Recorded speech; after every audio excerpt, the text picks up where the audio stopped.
morning. This is the Eager Beaver Show. You are listening to a True North Eager Beaver Media Incorporated podcast.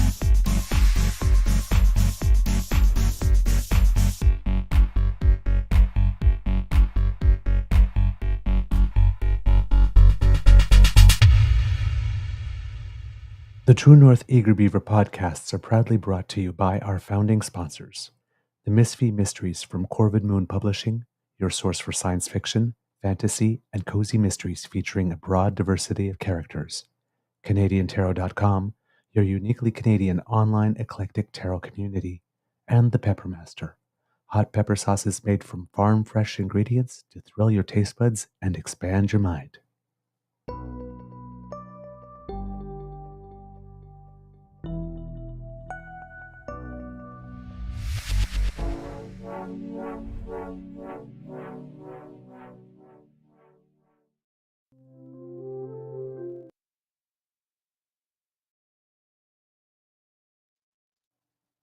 Well, good morning and hello, kids. Did I start with you there, Mr. Grizzly? And welcome to season 4 and episode number 433. I'm guessing because it's Thursday of the Daily Beaver Morning Show. Thursday shows usually end in either 3 or 8 here on the Crier Media Network. Yeah. Today, recording day, is Thursday, July 25th, 2024, and it's going to be a lovely day here at the Beaver Lodge. I'm your host, the Eager Beaver, pronouns he, him, hey, Mr. Beaver, eh? And with me, as always, is my good friend, Mr. Grizzly. A big thank you goes to our podcast founding sponsors, the Pepper Master, the Misfit Mysteries from Corvid Moon Publishing, and CanadianTarot.com. Probably a bit of an emotional show for you today, but because there's lots going on, but we will get to you with that. But first, Mr. Grizzly, how's your mental health today? Vastly superior than it was yesterday. Yay! Although the bar was a little low. Yeah. Well, yesterday I ran on almost no sleep, and I was frustrated about a lot of things going on in this world, and about how certain Canadian felt he could do whatever he wanted. And I've got something for you about him too, in regards to our topic at hand, Jasper. I'll show you that in a second, but doing much better today. Thank you. Yesterday was basically a total write-off for me. I got off the show, I lied down on the couch, and it took me about 90 minutes before I was able to fall asleep because my mind was racing and reeling, and finally fell asleep, slept for a couple hours, got up, took a shower, got changed, fell back to sleep for a few more hours, then took Lola out, lied down again. It was just a write-off of a day, really. Which I hate because it was a vacation day. Losing a vacation day because you didn't sleep the night before is not fun, because vacation days are limited for those of us who work in the private sector, such as I. So, that happened, but hey, what can I do? I can't change the past. I can only augment my future by doing things to make it a little bit better. So today I plan on getting a few things done, and hopefully I can get the rest of the production work done that I have lined up. It's coming along bit by bit, little by little. I just loaded something else up there. I've got a few more. So I'll see what I can do to get caught up. It's just been it's not been the kind of week I wanted it to be. Same. I'm not the only one in the city or this country who's saying that right now. As our friends in Jasper have lost their town by the looks of it. I don't know what the current status is. There is a news update in about 20 minutes coming from CBC Edmonton. I'll have monitoring here in the background and bring in stuff when I can. I don't know what the status is. I'm told Jasper Park Lodge is burnt. The fire started at the south end of the city. in south end of the town, I should say, at Maligne Lodge, which is now gone. And then it hit the Petro-Canada, which, of course, is a gas station, so their tanks blew, which means that it's probably spread throughout the town. I've trying to get different feeds to find out what the status is, but it's hard to get caught up because they had to pull everybody out of it. First responders, firefighters had to leave yesterday, so I don't know what the current status is, but we'll find out soon enough. But I did want to show you this because the ire of my topic of conversation yesterday did it once again. This was at 9 p.m., 7, 8, at 10 p.m. Standard Time, Eastern Standard Time last night, basically 8 p.m. Mountain, 10 to 8, truthfully. But this is what Nazi Caillou had to say, and this is just. I'll put it on the screen. I'll read it to you. You make your own decision. I already have mine made. And this is what he tweeted last night. Ottawa has destroyed Alberta parks.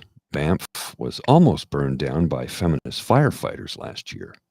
And this year, Jasper is about to be a memory because they refuse to completely manage the forests. Danielle Smith should confiscate our parks from Ottawa.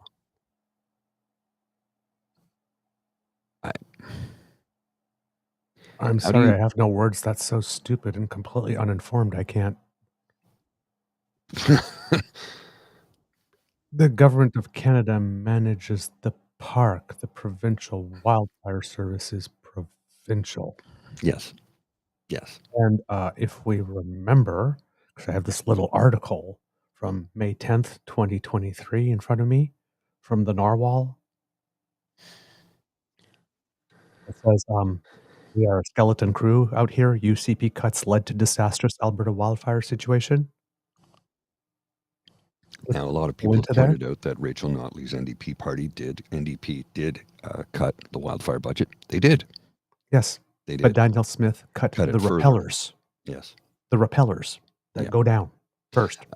She also cut the number of watchtowers. The folks who used to sit in the watchtowers and would spot fires well before they could get out of control. Yeah, they cut, I think, 27 positions have been eliminated because they thought, well, we had a lot of snow and we'll get some rain and that'll be good.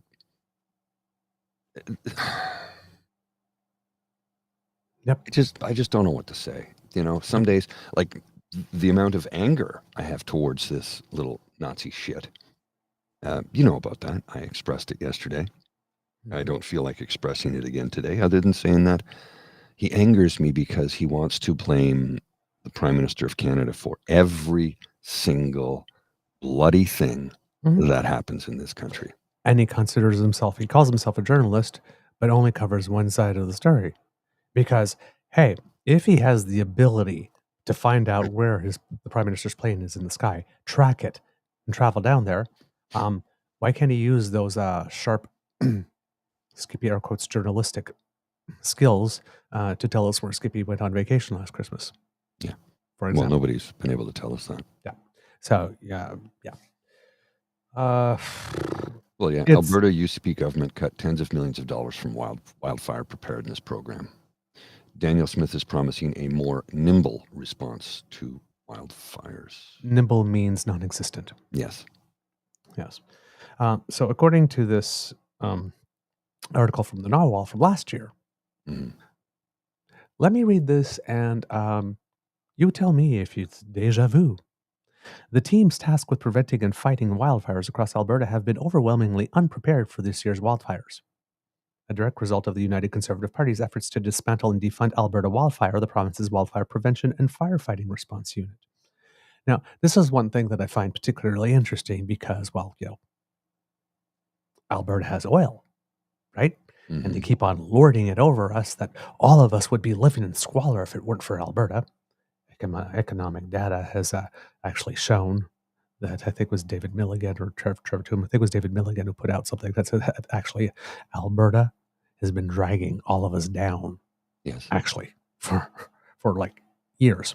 They keep on saying that we would all like suffer if it wasn't for their oil and their genius of about pulling something out of the ground and then putting it in a pipe or on a train and shipping it out.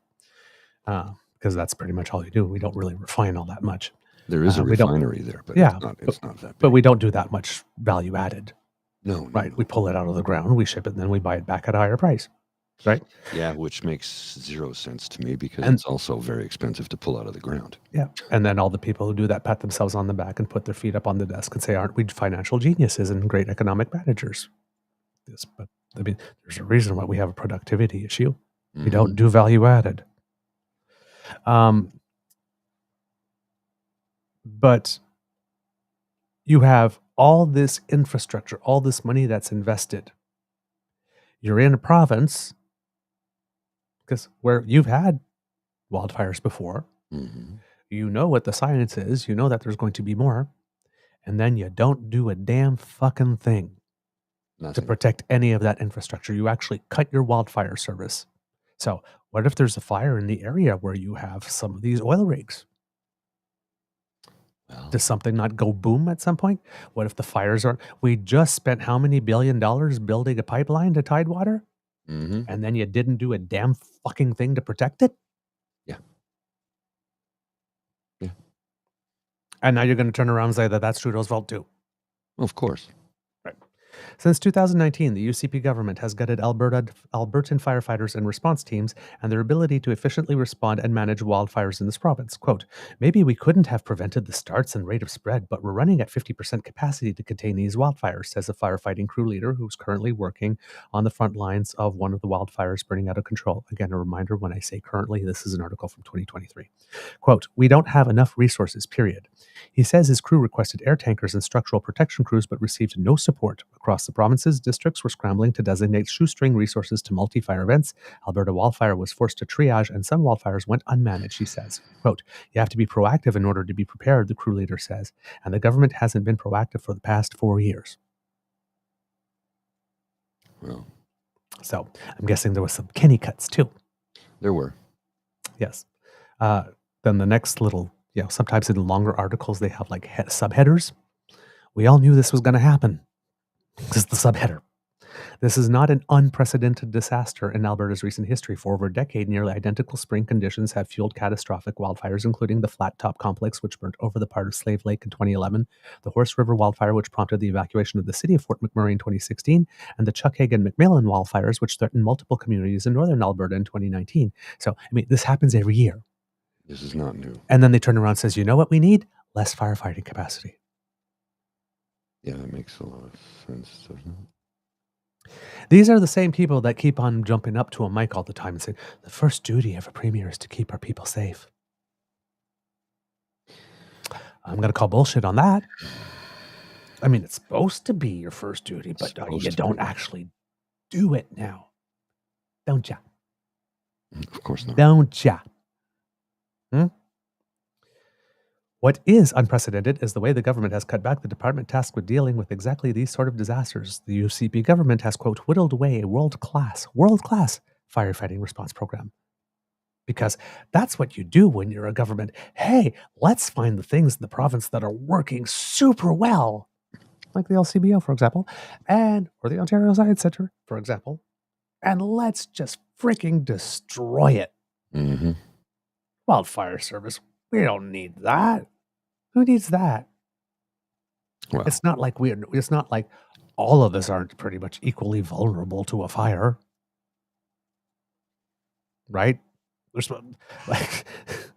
it's not like, oh, well, fires only happen here, so we don't have to, they can happen everywhere. She literally, yes, exactly, Sassy. Danielle Smith is probably so vengeful to Trudeau that she would let it burn. And a lot of people are saying that. A lot of people are saying that. Again, that's assuming the absolute very worst of her. Mm-hmm. Because, mind you, I'm not prepared to do that, but mind you, that takes a lot of effort. Because I really not got much to go on. Because, I mean, she's also the person that said, hey, smoking is good for you. So, I mean, clearly, clearly, if the money is good enough, she'll happily and gleefully be on the wrong side of any issue. Quentin, you need to be civil to everybody in the chat. If you are not civil, if you are not kind, if you are not polite, we will ban you permanently. So this is your first and only warning. Be civil in the chat. Okay? Yep. We have we welcome your input. We do, but you need to be civil. If you Yes. are not civil, we will ban you permanently. Basic house rules. If you're here, we don't have to assume the worst of each other. And We all talk have to bad each days. other respectfully. If you can't do that, you can't stay. Simple as that. Welcome So to the Beaver Lodge. you're welcome to stay, but follow the house rules. If All you right. don't, we will ban you. Yes, we are happy to have you. But And we have folks who come on here who have aggressive at first, and then they get to know the vibe and whatnot, and then that's fine. It's like this, it's the internet. I get it. Everybody shows up with their backs up. and that's fine. This is not that kind of place. No. This is not what we're creating. So we have folks who come in who are from you don't have to do that here. the all I'm opposite saying. side of the political spectrum, and you are welcome to come in as long as we have a civil conversation with one another. Yeah. So all I'm saying is that whatever like the normal stuff that people do on the internet, you don't have to flex, you don't have to pose, you don't have to stunt. It's not necessary. Just be yourself. Just be a decent person, and you'll be fine. All right. So basically says that the UCP government had whittled away a world-class firefighting response program. Another veteran lookout observer with over a decade experience under the belt said, quote, Alberta wildfire used to be looked to by other provinces for an exceptional program. Mm-hmm. Shortly after being elected to office in 2019, the UCP government shut down 26 active fire towers, which you were mentioning, Mr. Grizzly, across Alberta. More than 1/5 of the detection coverage in the province. Lookouts are responsible for a 40-kilometer radius of forest.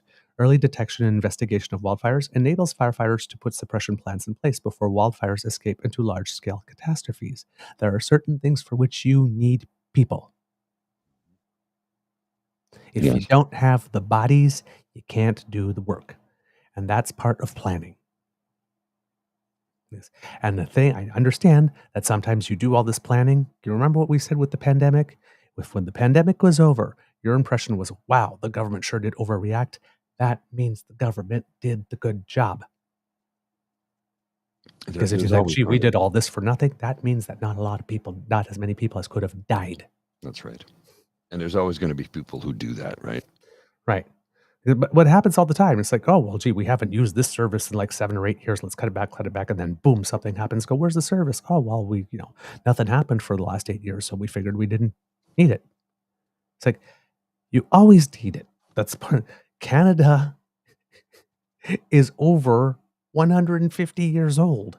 At some point in 150 years, something's going to happen. You want to be prepared. The fact that it hasn't happened in 4 or 5 doesn't mean that it can't happen at all and that you stop putting money towards it. Well, that's just dumb. As evidenced by the cutting and canceling of our vaccination manufacturing facilities under the Mulroney government. And then we had a pandemic, and then we had screwed. We had screwed because we had no capacity to produce here. Right. And then we were dependent.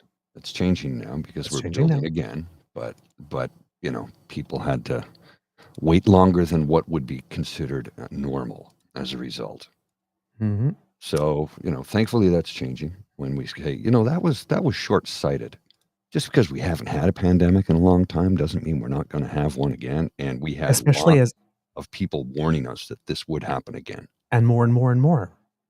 Because as the planet is warming, disease travel. There are tropical diseases in other nations that we don't have here. But if it gets warmer, we will start having it here. Mm-hmm. Right? It's like the West Nile is kind of far from Ontario. A little bit. But and we have West Nile virus.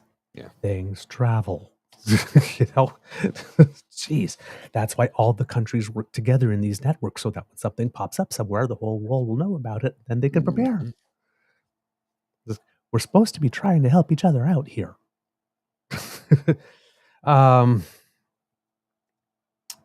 In an emailed response to questions, Leanne Nibelak, a spokesperson for Alberta Forestry, Parks and Tourism, said at the time the government is, quote, committed to doing everything we can to fight these fires and keep Albertans and their property and homes safe. Well, that was clearly a lie. Well, and added Alberta's 2023 budget included approximately $100 billion in base funding for wildfire management and another $1.5 billion in a contingency fund for emergencies and natural disasters. Yeah, but is that $100 million enough, given that the added risk from increased climate change, global rising temperatures, and it's very nice that you have a contingency fund, But if the people aren't there to spend the contingency fund money on when a contingency happens, or the people are not trained,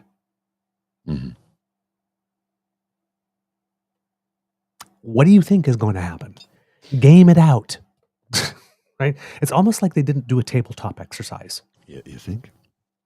But closures of fire towers has resulted in vast areas of forest and grassland being unmonitored by lookouts. There are huge gaps in the forest, says another lookout observer with nearly 20 years' experience working on towers. Our areas of responsibility have doubled. The problem isn't the people working to manage the wildfires, it's politics. Aerial patrols to detect wildfires burning out of control are also less frequent, according to one lookout. Last week, there was a dry lightning where towers are closed, and there were hardly any helicopter patrols, they say. We all knew this was going to happen. Cuts to Alberta wildfire programming include Repel Attack Program. That's the thing I talked about at the beginning. In November 2019, the UCP cut funding for the Repel Attack Program, or the RAP, a firefighting program in Alberta that ran for nearly 40 years, training crews to rappel from helicopters into inaccessible locations to fight fires. Quote, the decision to eliminate Alberta's wildfire rappel program was made after careful consideration of the specific advantages provided by the rappel crews, the types of wildfires Alberta has experienced in the past, and those we expect to experience in the future, Niblock, the government spokesperson, said in an email. That was a lie. She added the crews were used for initial attack on less than 2% of Alberta's wildfires. So, the rappelling crews are only used on fewer than 2%, so we don't really need them. At the same time as we are getting data that even though the number of fires that are happening are fewer, their intensity, strength, and heat is increasing. Yeah. Well, Mademoiselle Fox's son, her only son, is fighting wildfires in Alberta right now. I don't know where he is. He was stationed in Peace River. I don't know where he's fighting right now, but he is on a helicopter crew. Now, they don't rappel. They're not rappellers. They literally fly them in from place to place and land and get out. They don't rappel because that doesn't exist anymore. Thanks, Daniel. So I know that if Mademoiselle Fox is watching, because she's in Montreal with her daughter right now, and I honestly hope she isn't watching right now, because I know this would just all of it is beside herself. Yeah. With worry and exactly. So I'm not telling her to avoid the news. I'm hoping she does. If I tell her to avoid the news, what's that going to make her want to do? Immediately go to the news, right? Don't think about an elephant. What are you thinking about? Elephants? Yeah, there. Mr. Stay Puffed.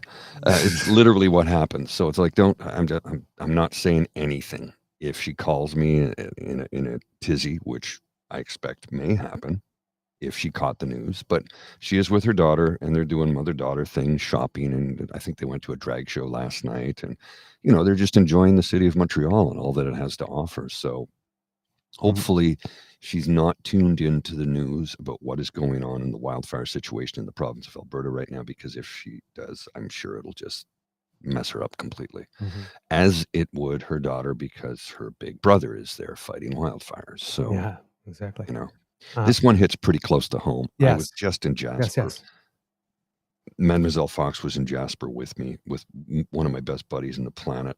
We were there. We were having a great time, enjoying all the sights and sounds. I went up Whistler Mountain, to celebrate the fact that I did that 50 years ago with my dad. Yeah. And, it's just, it's all gone now. Yeah. And that's tough to take. Yeah, we have Kit Christian here who says, I was accepted to the Rap Attack crew back in 2013. Kit Christian, if you have any additional information that you can give us, please do so in the chat. Kit Lindam saying also the Jasper fire is creating its own lightning storm as well, which is just making things worse. It's incredible the way fire goes to such creative lengths to perpetuate itself. Indeed. In 2021, further cuts to Alberta wildfire forced managers to lay off permanent staff at the district level, including wildfire rangers and information officers who were responsible for educating and informing regional communities about the risk of threats and wildfires. So I'm going through this article and I'm telling you all the things that were cut, right? And to go back to how Mr. Weirsley started the show, and this little fucker Kean turns around and says, this is all Ottawa's fault that this is happening. So the Alberta ideologically regressive fuck your feelings party, it's like, we don't care if you're safe, so long as we can transfer more of the public money to our buddies and our friends. That crew do all the vandalism, Mm-hmm. And then they get all their minions when somebody goes, what could go wrong? And everybody says, these are all the things that could go wrong. Nah, you're just a bunch of nervous Nellies. You're just a bunch of lefties who want all these socialist programs and expensive government bureaucracies because you like to perpetuate yourself. We're going to cut that. We don't need that. And then the thing that we told you was going to happen. And then you turn around and go, well, you guys did it. No, that's you. That's all you. And again, right, we have the stay in your lane people, the Justin stay in your lane people, right? Danielle was there the other day talking to members of Canadian forces throughout Alberta that might be helping out in Cold Lake. It's like, you have no responsibility for defense. What the hell are you doing there? If you're going to say stay in your lane, stay in your lane. And then, but now it's like, Ottawa, send us some help. Wait, really? Yeah. I mean, Ottawa, if you're out there saying, you're like this, well, all this is happening because of Trudeau, because, these are national parks, so you're supposed to do the wildfire stuff. No, that's not the agreement.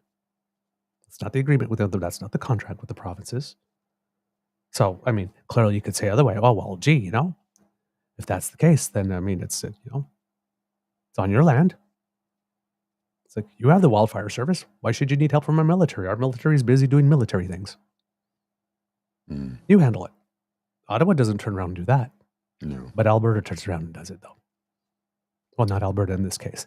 The minions. Because Kean is not officially with the government of Alberta. I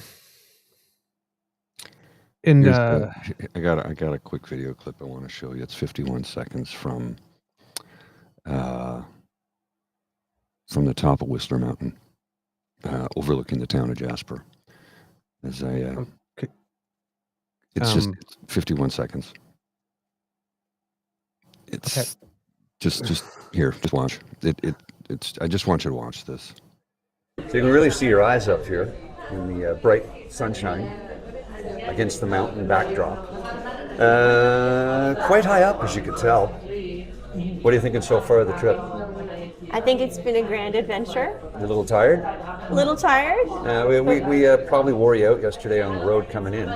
But worth it. I'm accompanied by two gentlemen who never let me open a door. Well, it's pretty sweet. Gentleman's got to do what a gentleman's got to do. Drive me around. Tell me where to go. I mean, in a good way. Just to have things organized for you. It's really lovely, and couldn't be a more beautiful spot. Outstanding. Yeah. Yeah. So you look, it was beautiful, serene, all that kind of stuff. Now we have Quentin here, who's actually contributing. Mm-hmm. Thank you.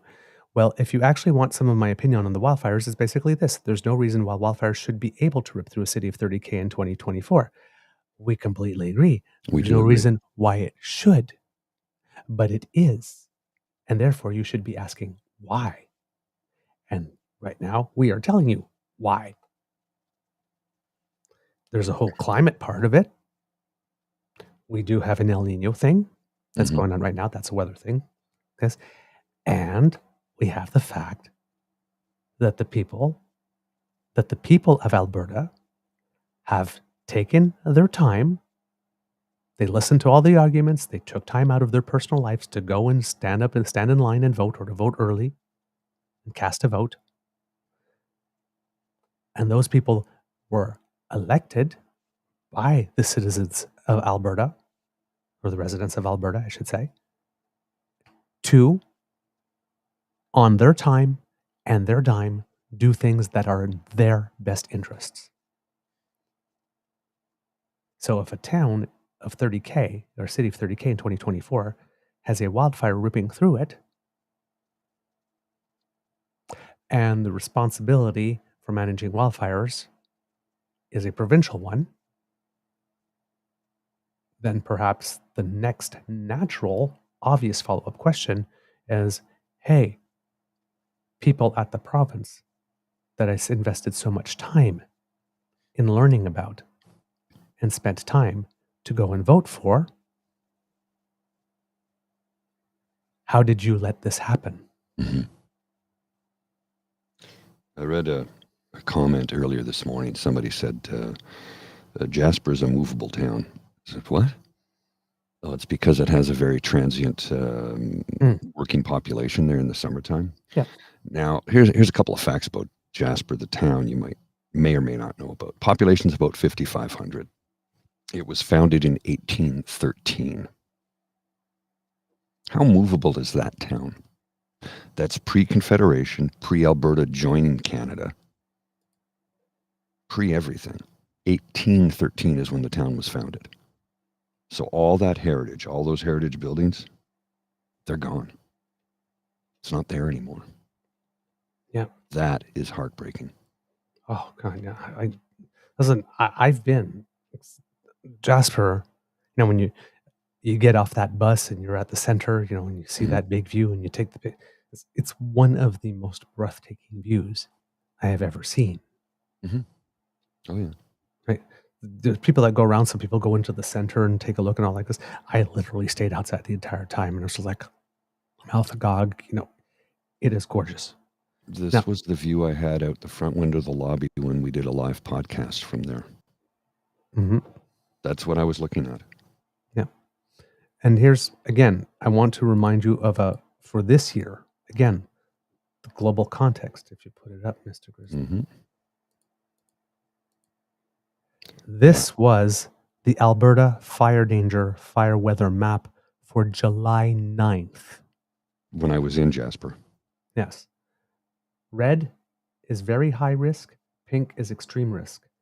Over 95% of this map, except for this little bit of yellow and green, and this little bit of yellow down here, is very high to extreme. Yes.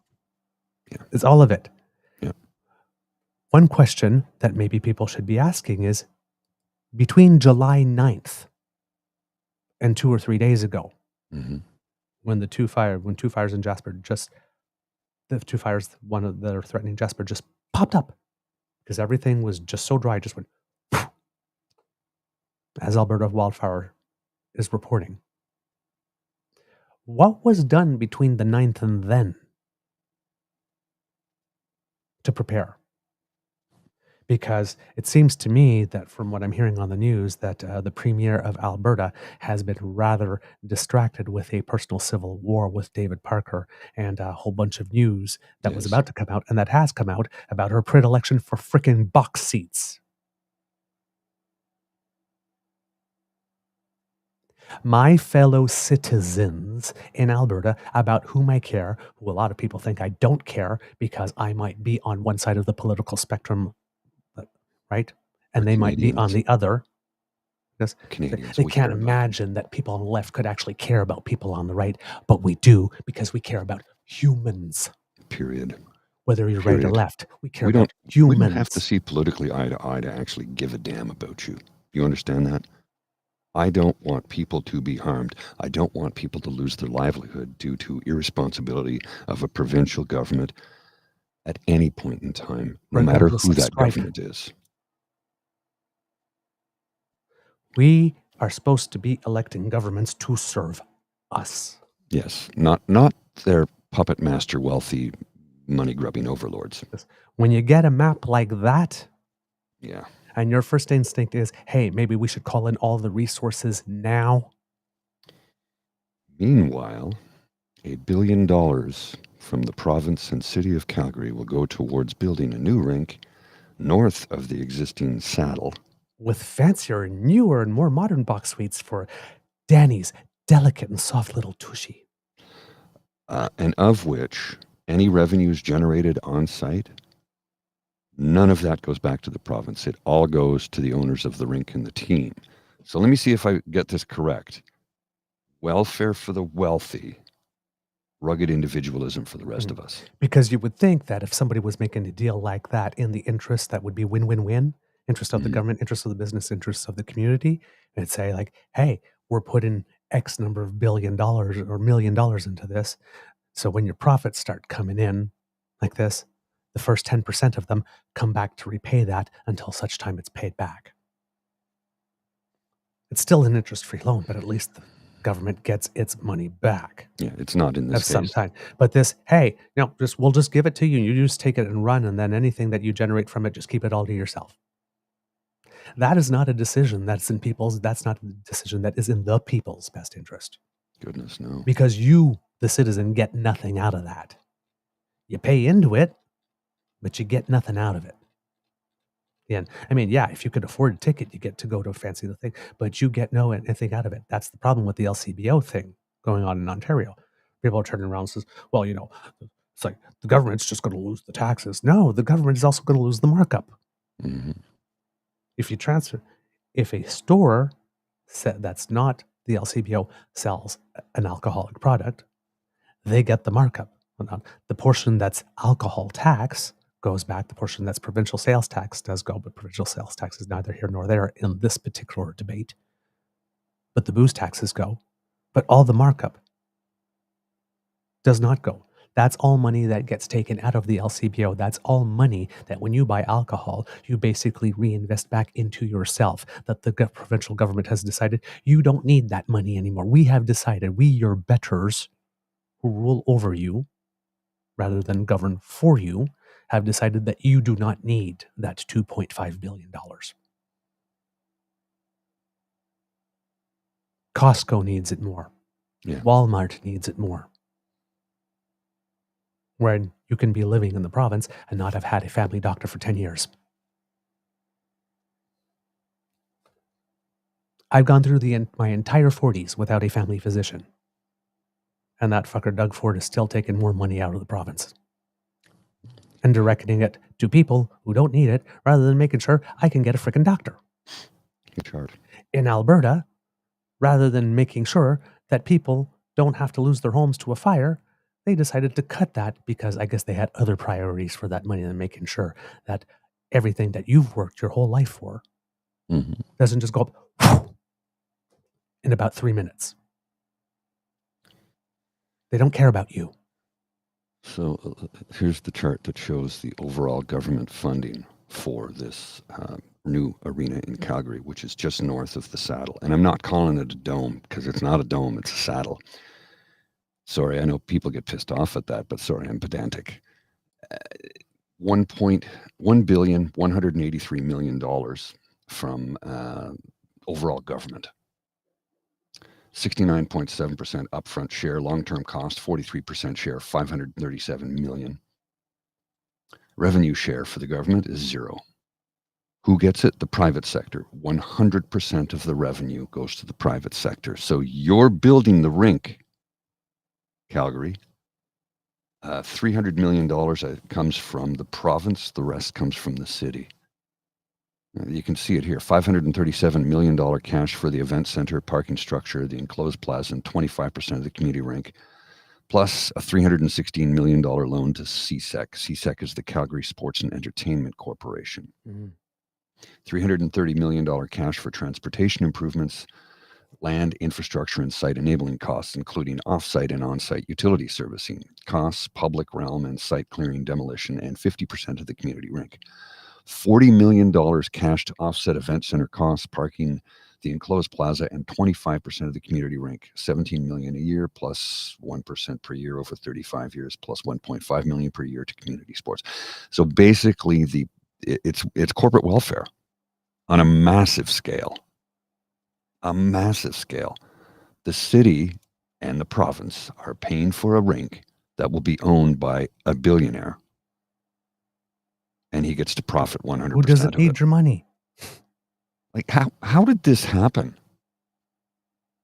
How did this? I know that when Naheed Nenshi was the mayor of Calgary, he wanted to build a new rink, but he did not want taxpayers to front the bill. And I get that, because they shouldn't. You want a new rink? Then build one. You have the money. You're a billionaire. You don't want to take the money out of your pocket? Then go to the banks. You have the money. Build the new rink. And if you don't want to take your own money and don't want to pay a loan, then I guess you don't want a new rink bad enough. Why are, I think the homeless guy in the corner that I walked by the other day when I was in Calgary really is excited about this new rink. Yeah, really, he's really excited at the opportunity of paying $11 for a beer. Yeah. Oh, 11? No. Try 14, my friend. Try 14. Boy. They're not. They're about $11 right now in the saddle, but once you get into the new rink, they're going to be a lot more. And so we got to Christian because we asked him to give us a little more. Rap Attack is specialized and used for specific situations. Honestly, the selective firefighting is dying in the West because it's all burning, not just isolated spots. No. Let's see, what else do we have here? I see that Kit Quinton is also including some stuff here about some experience here that's actually pretty good in the chat here. Like that system shows me that no one is at all working on stopping wildfires before they even happen and get terrible. Yeah. Well, I don't know if no one is, but a whole lot fewer people are. That's simply for sure. You can't take that much out of the program, all the things that I've mentioned so far that have been cut. And I'm not even through the article yet. We're going back and forth and we're bantering here, but I'm not through. I'm not through all the stuff that's been done yet. So, there were tons of cuts. Kit Christian adds here, the fires aren't preventable, but managed. Less management means more spread. Drier forest means more spread. There you go. Beer was $14.75 in the saddle dump last week when I was there for a concert. Yeah, that's Kit Wade. Yeah. Telling us, Mr. Jim, wildfire prevention doesn't pay for itself. It doesn't bring money into the government coffers, so it's a target for cuts. Yep, exactly. Yep, exactly. Let's see whether. Same thing with healthcare. Yep, Kit Quinton again. There's an entire side of this that I think it's important to consider, and that's wildfire is quite natural, and it's usually needed every few decades to renew the forest. Yes. And that's why we have stuff like controlled burns and that type of stuff as well. But this is not your grandma's wildfire. No. What's going on right now? And something I learned recently. The structure of these wildfires, the intensity, what's happening at the center, the core of it, how hot it gets at the center of it. These things are new. They are hotter. They are more intense. We have fire nados now. Like this, as Linda was mentioning, like this, that they swirl and then they create this dome and actually self-perpetuate. Because at the speed and the intensity, and this is new. Yes. Well, something I learned recently when I was in Alberta, my buddy was telling me, and I've done a little bit of looking into it. I'm not going to use the word research because I'm not a professional researcher. There are librarians who do that. But I learned that clear cutting, when it comes to logging, clear cutting is better for the longevity of the forest than just picking and choosing. I was like, really? Why is that? He says, well, they discovered something that was interesting. And sure enough, I have found some information online to back that up. When you clear cut a forest, you can plant new trees. When you cut bit by bit, but don't clear cut, and you plant new trees, the new trees grow a little bit and then they die because they're not getting enough sunlight. Because the taller trees block the sunlight. As a result, you get trees that are a few years old, wither and die, and lie on the forest floor. And then what happens? One lightning strike, and you've got a tinderbox right there. There's something to also consider throughout the Rockies. 99% of the trees, if not 100, are perennials. They're evergreen. I don't think I saw a single maple tree or a single oak tree or elm tree. It's almost all evergreen. Basically, it's Christmas trees throughout the Rockies. All of it. You have to plant a diversity of trees too. You can't just like take a clear-cut area and just plant the same tree all the way through it. No, that's bad for the environment. That's bad for it's bad biodiversity all around. Yeah. Almost everything in the Rockies is evergreen trees, and I've got a lot of photos who can back that claim up. Believe me, I shot hundreds of photos of the Rockies because, it had been a long time. Well, I was there last December and I saw a bit of it, but it wasn't like this time where we actually went camping. We went into them, and it had been 50 years for me, right? Because let's face it, it's usually cheaper for me to fly to Paris than it is to fly to Calgary. I just happened to get a great deal on Porter. And oh, by the way, Porter's the airline of choice. Oh, yeah. You mentioned that. Yeah, absolutely. Now going back to the article here, but Quentin's got a good story that I want to remind me because he's telling us he works for the Rocky Mountaineer. Yes. He's got a really interesting story that I do want to read into the show. Just give me a second while I grab a cup of coffee. Okay. We'll be right back. I'll just continue here with the article here. Harold Larson, who worked as a wildland firefighter and crew leader in Alberta for 14 years, has 20 years of experience working on more than 300 wildfires in his career in Alberta, British Columbia, and Australia. He recalls working on a wildfire in the vicinity of the Flat Top wildfire in May 2011, which burnt through 1/3 of the town of Slave Lake, destroying over 370 properties. The fire was considered one of the most damaging and costly wildfires in Alberta's history at the time. Larson points to the Flat Top Wildfire Complex Review, a document produced by Alberta Wildfire in 2012, which recommended the government hire additional firefighters, wildfire rangers, and personnel to be prepared to manage, as Kit Christian said, to manage large-scale wildfires. Those ranger positions created by the Flat Top Review were cut last year, he says. So that was in 2011. He became one of the first unit crew leaders in the province following those recommendations, managing a team of 20 firefighters specialized in sustained action on large-scale wildfires. But Larson left Alberta Wildfire after 2018 season, saying, quote, "I saw that ship was sinking," he says. 6 years ago, firefighter, they were so underfunding the program 6 years ago that they have problems with firefighter retention. Which, again, if you can't retain your firefighters, then what does that do to your ability to effectively manage wildfires? Mm-hmm. As well, the UCP government cut back on overtime pay and seasonal contracts. Firefighters in Alberta's like all these little cuts. Add them all up. And what's happening right now is what you get.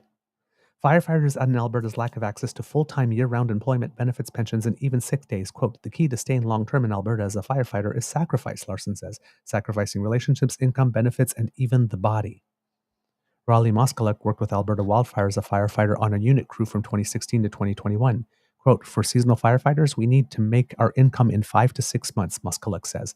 The cuts by the UCP government have resulted in an exodus of experienced firefighters leaving Alberta to pursue careers in BC or with Parks Canada, he says.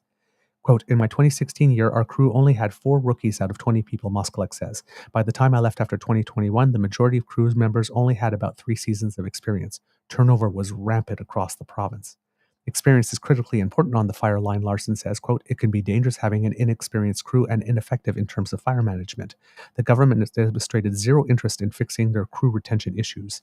We often brought this up during fire debriefs and year-end reviews with leaders bringing up what people wanted to make the job sustainable for the long term, and nothing happened."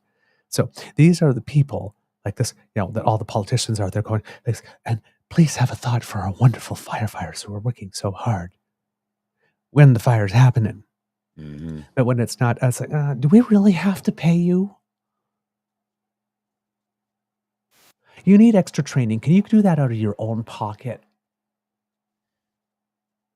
We're going to send you here, but I know you need to eat, but we're going to cut your food stipend. Yeah, basically. Like stupid stuff like that, right? A wildfire ranger currently employed with Alberta Wildfire agrees. Quote, "Some districts have seen as high as 60% turnover of firefighters in 2023. We can't recruit because we don't have any job openings. Seasonal firefighters who are hoping to turn permanent can't get a job and leave. As a result of cuts and poor retention," I guess somewhere in the back room when the calculator says, well, whenever there's a wildfire and it gets really bad, we could always call in people from South Africa. So we don't need to have the people here. We'll just call them up on demand. We'll freeload off other provinces and other nations who do pay to train the wildfire. Like us, we'll say, just come over here and help us rather than doing it ourselves. That's the Alberta advantage. As a result of cuts and poor retention of firefighters, many of the season's crew leaders are struggling with inexperience on the front lines. Quote, "Our program has lost a lot of experience," says a leader who's running a crew with more first years than experienced returnees. Oh, that's always fun. Quote, the firefighters, dispatchers, rangers, and all of the frontline workers are doing amazing work, says the lookout observer who watched the fire ignite with no support for hours on end, who continues to stay vigilant in their tower scanning the horizon for new ignitions. Quote, the blame for the present situation should be put on the politicians who made the policy decisions to make cuts to the program. Boom. So, we have fire going on. It's Canada, so we have lots of fires going on.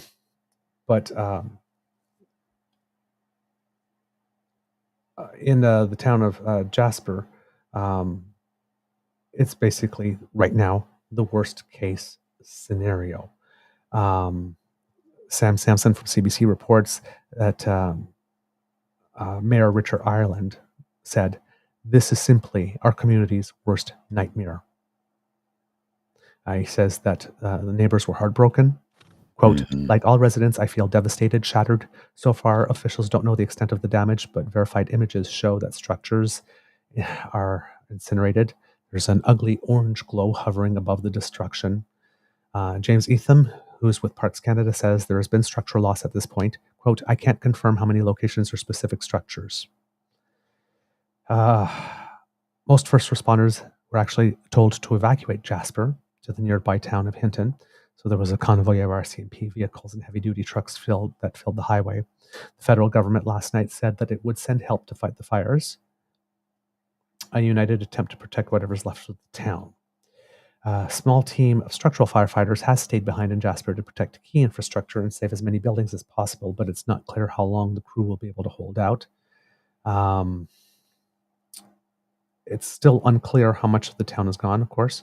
Again, more comments from Parks Canada. This is a later news report that I'm reading for here. Says that there's been significant loss. Officials also say the Trans Mountain Pipeline and the town's wastewater treatment plant are now threatened. Residents are anxious to know if their homes are still standing, which is natural. Yes. Right.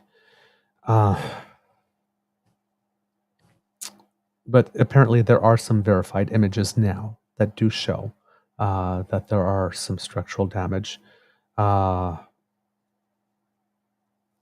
see what else. There were 5,000 residents in Jasper, about 20,000 tourists at the time. They were abruptly told to evacuate on Monday, as we had reported. Hopefully they got to all the tourists. I know that all the residents are evacuated, but we're not sure yet whether all the tourists or hikers are. Yeah. So far that seems to be all I've got from Jasper. There was a request for federal assistance made, according to CTV last night yesterday at 5:14. Today at 5:14 a.m. It was published, and then updated at 7:13 says that was approved. Prime Minister Justin Trudeau announced on social media that Ottawa has approved Alberta's request for federal assistance after a fast-moving wildfire hit Jasper National Park at its townsite late Wednesday. Quote, we've approved Alberta's request for federal assistance. We're deploying Canadian forces, resources, evacuation support, and more emergency wildfire resources to the province immediately. And we're coordinating firefighting and airlift assistance. Alberta, we're with you. The park's social media account says the fire has caused significant loss within the town site, but specific locations and neighborhoods affected are not being reported at this time. The account for Fairmont Jasper Park Lodge on X said that the flames had reached the hotel's grounds, but the extent of the damage is not yet known. This was at 10 p.m. Mountain Time yesterday. Quote, we are devastated by the situation our Jasper community members are facing. We are thankful that all colleagues and guests have been safely evacuated. We hope the same for all others in the area. The dedication of our first responders and those coming to our aid cannot fully be expressed. We are sending wishes of safety and strength. We can confirm that the fire has reached the Fairmont Jasper Park Lodge grounds. However, we are unclear about the extent of the damage. At this time, we know that parts of the resort remain untouched. Parts of the resort remain untouched. That's at 10 p.m. last night. We are monitoring the situation remotely and will provide more information as it becomes available. For those with upcoming reservations, our reservations team is currently in the process of canceling resort, golf, spa, dining reservations for the coming days. Yeah, you don't say. For more information, blah, blah, blah.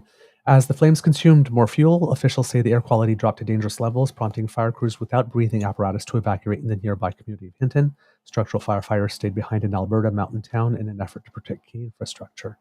Alberta Premier Danielle Smith issued a statement on social media saying her thoughts are with the evacuees and those still fighting the fire. Quote, I'm heartbroken to see reports that the wildfire has entered the town of Jasper.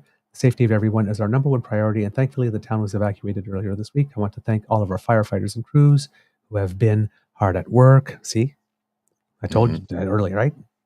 Mm-hmm. Who have been hard at work fighting this fire day and night. If you really want to thank them, fund them. And pay them.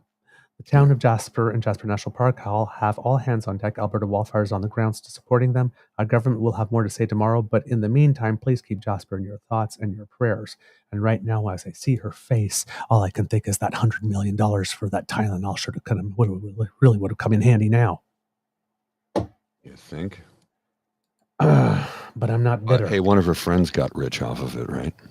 Yes, but I'm not bitter. Now, Quentin said here, and I want to read it because this is one hell of a story. Because this is the stuff that's probably not making the news. I work for Rocky Mountaineer, and we have already confirmed that the journey between Jasper and Vancouver will be shut down into the near future. No more trains to Jasper, more economic decline. And we also operate a route between Canal, I'm guessing, and Jasper, and they will be affected as well. I might be pronouncing Canal as a francophone and not as an Albertan. That's how I would pronounce it, yes. Yeah. But I could be wrong. It might be Casnell or something. I don't know, but you can tell me, Quentin. We also had their luggage already delivered in Jasper. The train that was arriving the night the evac order came into place, but the guests weren't even let off the train as the order came in. They turned the train around and came to Kamloops, marking over a 24-hour train ride because the railroads weren't prepared to have a passenger train going against the flow of traffic. So 24 hours from a 7-hour train ride. Wow. In those conditions when I'm sure people were worried. That's... Yeah. Thank you for bringing us that story. Yeah, because we had no way of knowing that. Yeah, we would not have known that if that weren't for you. Thank you. Thank you, Quentin. We really appreciate that. And then he says, really look up Alert California. It's a wildfire alert system. Just found out about it tonight. Okay, we should look at that and see. Maybe there's an idea there that we can borrow to help. So yeah, that's the situation in Alberta. In BC, the wildfire crisis has forced hundreds of people from their homes with thousands more under evacuation alerts. There are more than 400 fires now. I think yesterday when we were called reporting it, I think it was like 320. So now there are more than 400 burning in the province. Michelle Gomez of CBC reports that the Allen Creek wildfire burning in BC southern interior has forced almost 200 residents of the town of Silverton to evacuate. The mayor of Silverton, Tanya Gordon, says that the fire created a wall of smoke around the town. Quote, to be honest with you, we can't see anything. It's a thick wall to the south, to the west. We see the occasional flame through the smoke, but it's pretty smoky. The Shetland Creek wildfire has destroyed 20 structures in the Venables Valley, including 6 primary residents. Meanwhile, in the Caribou, the Antler Creek wildfire is burning just 2.5 kilometers away from the community of Wells. Ed Coleman, the mayor of Wells, says he's aware of 2 homes that have been lost to the fire so far, as well as damage to some nearby mining sites. Quote, the fire is very volatile, but we have extensive resources on the fire. It's so well resourced that we have a fighting chance. The BC Wildfire Service says it expects more evacuation orders and alerts coming in the coming days. So yeah, that's basically what I have been able to gather up until now about wildfires. I'm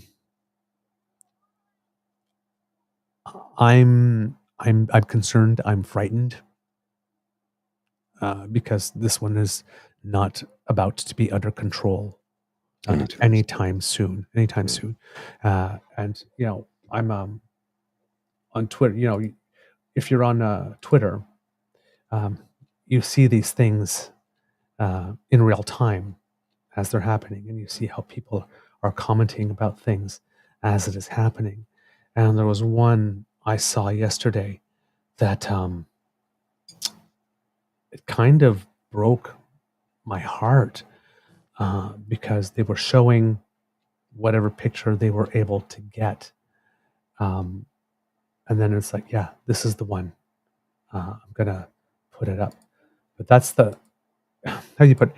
You hear things on the news and you think, oh my, that's terrible. Right? From 2,000 kilometers away. Yes. And then you see things like this and they hit you like a gut punch. Yeah. This is from @thehallowedgold on Twitter. If you would like to read the tweet, Mr. Grizzly. My brother who lives in Jasper just sent me this picture and a note saying the Jasper Park Lodge is gone. If so, pretty sad to lose such a historic property. The sky is lit up with flames and smoke, and I know exactly where that is. I just drove that road a couple of weeks ago. It's a sad situation. It's just... Well, here's a photo that I just got online, and that's the lodge. Yeah. That's it right there in the circle. That is what is on fire. And we got It's all here. gone. Yeah. Sorry, This I is the one just- that I've seen on social media that was going all over the place. That's the Maligne Lodge. That's at the Yeah. south end of Jasper. Yeah. That look was at it. last night. Yeah. Totally. So much fire that you can actually see like the frame, because the frame is more solid wood, standing out That, in all of the flame. That's been owned by the same family for 65 years. So it's pretty devastating. Yeah. It's the town is gone basically. Yeah. From what I can tell. I'm trying to get some recent updates, but there's not a lot coming through.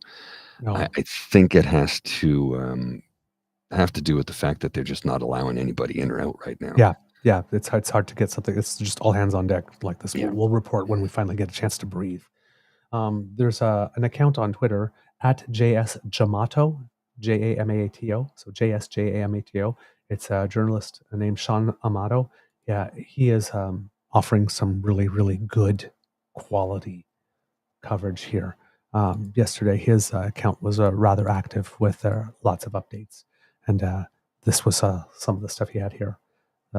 He's showing an image of a fire truck going in because people had been, the initial first responders that didn't have the breathing gear that they needed were evacuated to Hinton. But it says here, if you'll read the tweet, Mr. Grizzly. The Jasper station is bleak this hour, but word is they are not giving up.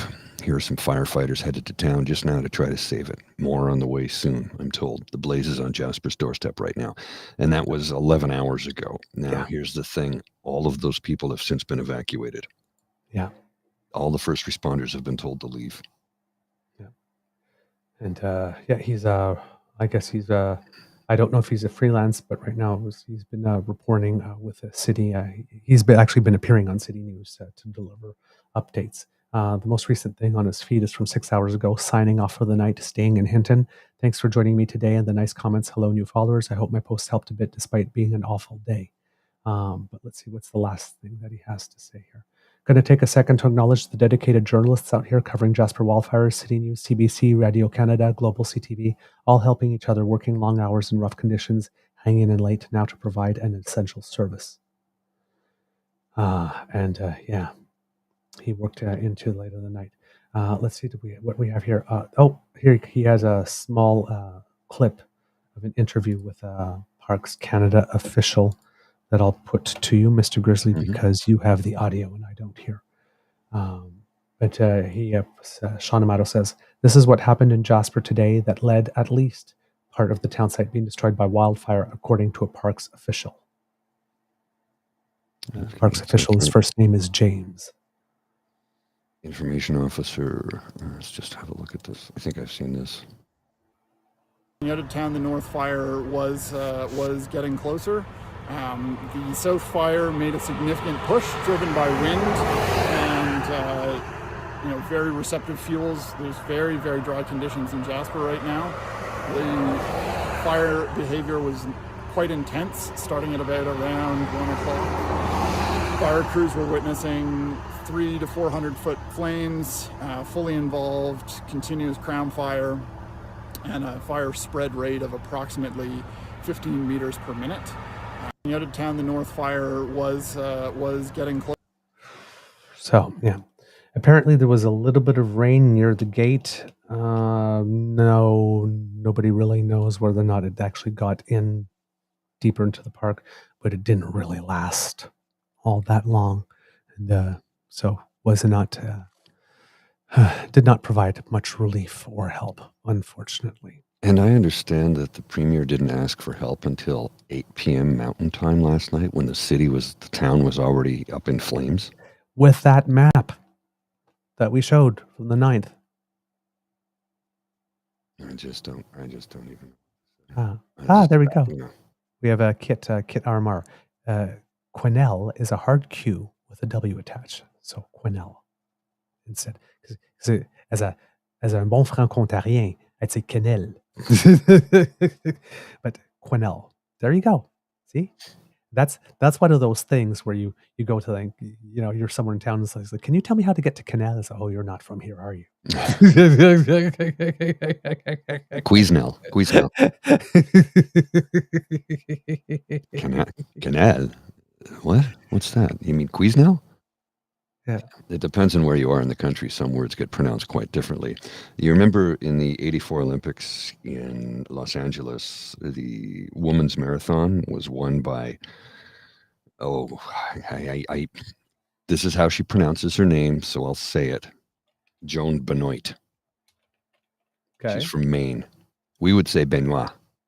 Yes. Benoit. I used to work with a guy a bunch of years ago. He said, my name is Bobby Boucher. Do not pronounce it Boucher. I went, okay, Mr. Boucher. Oh, did he see the movie? I think that's why he went with Boucher. I think that's why. But he was from New Brunswick. It's like Hyacinth Bucket. It's Bouquet! well, and my cousin, whose name is Richore, and I thought it was Ryshore, Richore. No. I saw him write his name once. I must have been 18 or 20, and I went, what the hell is that? He goes, that's my name. I go, I thought your name was Richore. He goes, it is, Richore. I go, that's Richard. Richard. But because it's French, they pronounce it Richard on Quebec. Yes. And in New Brunswick, Richore. Richore. What are you doing? I'm just reshoring my boat. It's not a bombardier, it's a bombardier. Yep. Speaking of the system that Quentin had mentioned about California, in California, yeah, we could always adopt the system, but I just mean California has a few bad years, boom, the entire state gets covered with cameras. A university did it to detect wildfires. Yeah. Mm-hmm. So why not? Whoever's doing brainstorming on keeping wildfires from burning down cities is doing a very bad job in Canada lately. We would agree. We would agree, Quentin. Absolutely. All right. So moving on from wildfires, kids and cubs. All right, Mr. Grizzly, do you have something? Can you talk for a second? Because I got to look something up. Yeah, I got a few things we can discuss. Always have a few things on the burner. It's going. I got a program here trying to load, and for some reason it won't. I don't know what's going on with that.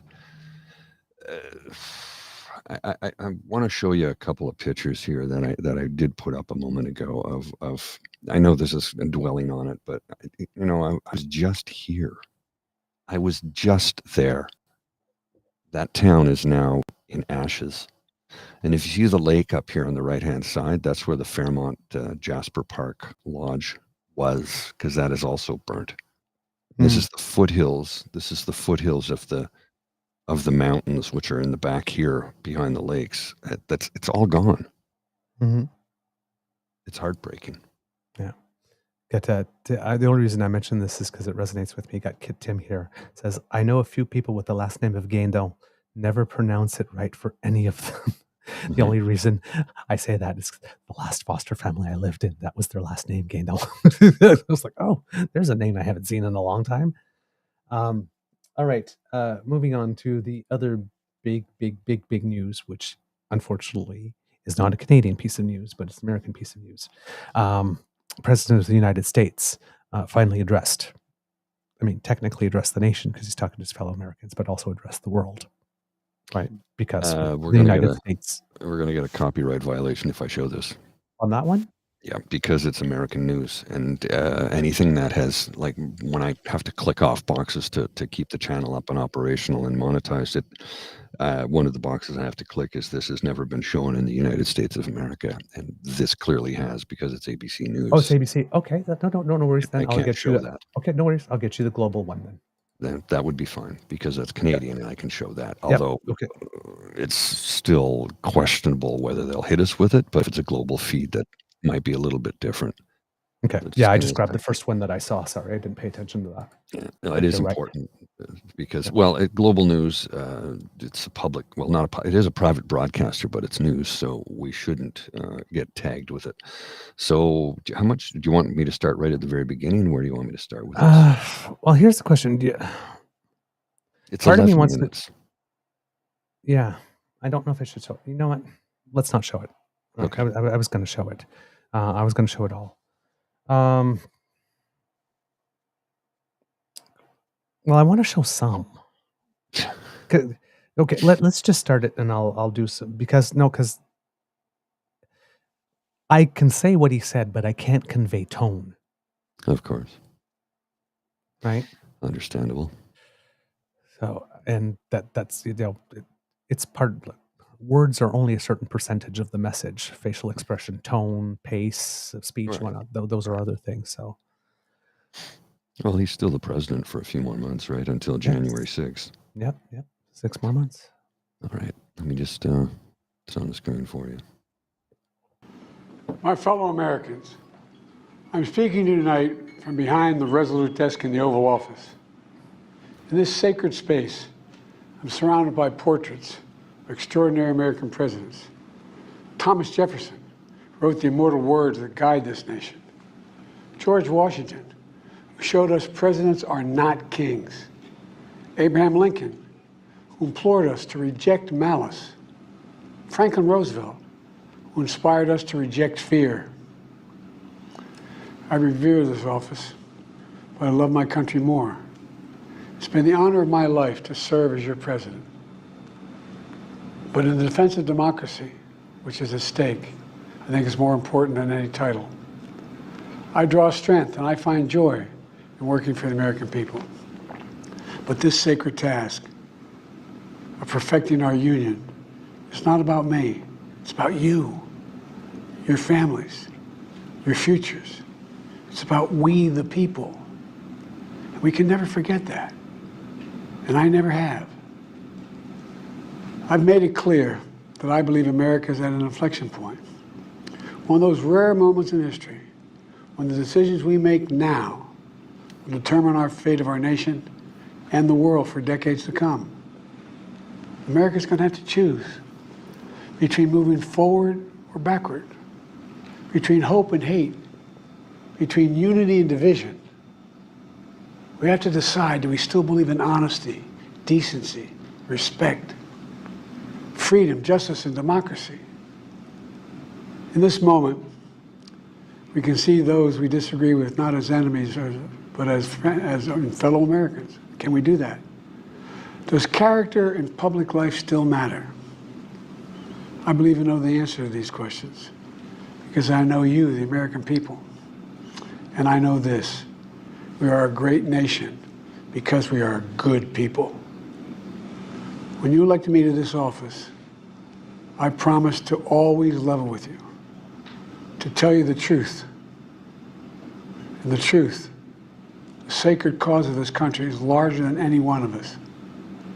And those of us who cherish that cause, cherish it so much, a cause of American democracy itself, must unite to protect it. You know, in recent weeks, it's become clear to me that I need to unite my party in this critical endeavor.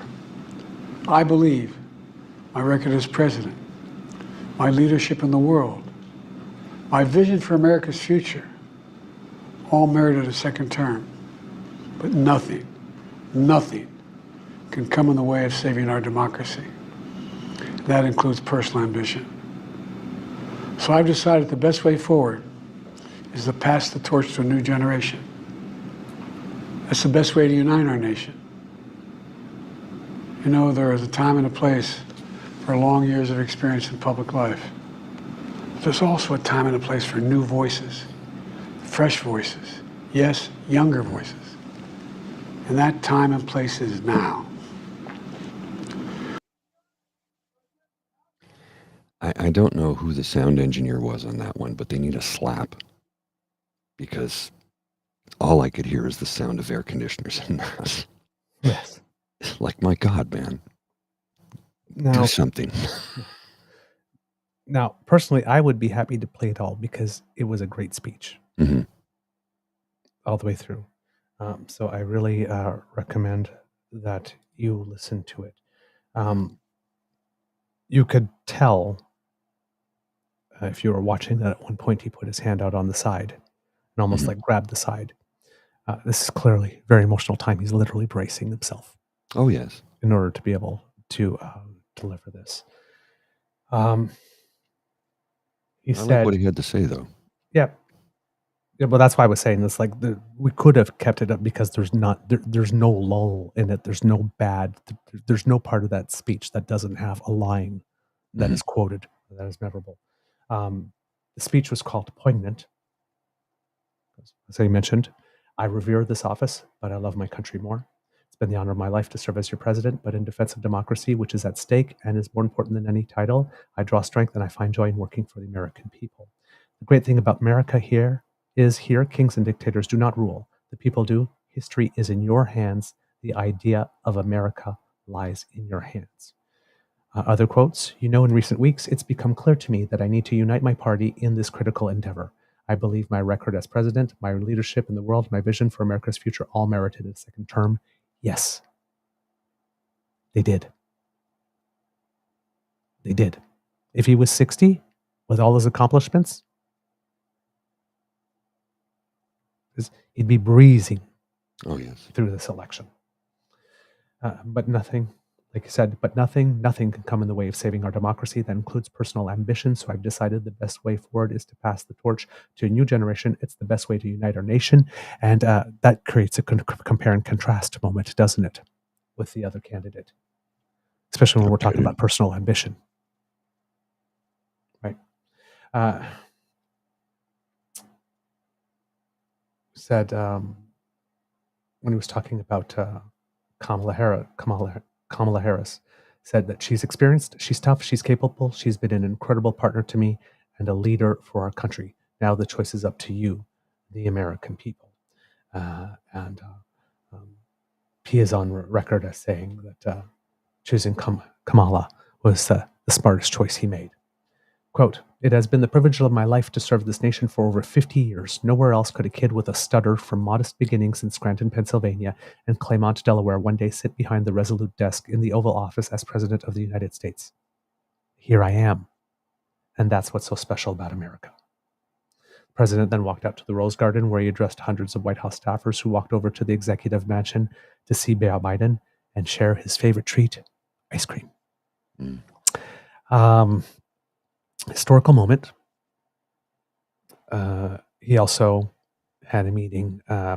He has a meeting with Netanyahu today, which will be interesting. Netanyahu, who addressed Congress and basically was his typical self. The one quote that sort of comes out there is he's sort of like our enemies are your enemies, and ours, like this. And if you stand for Israel, all that kind of stuff.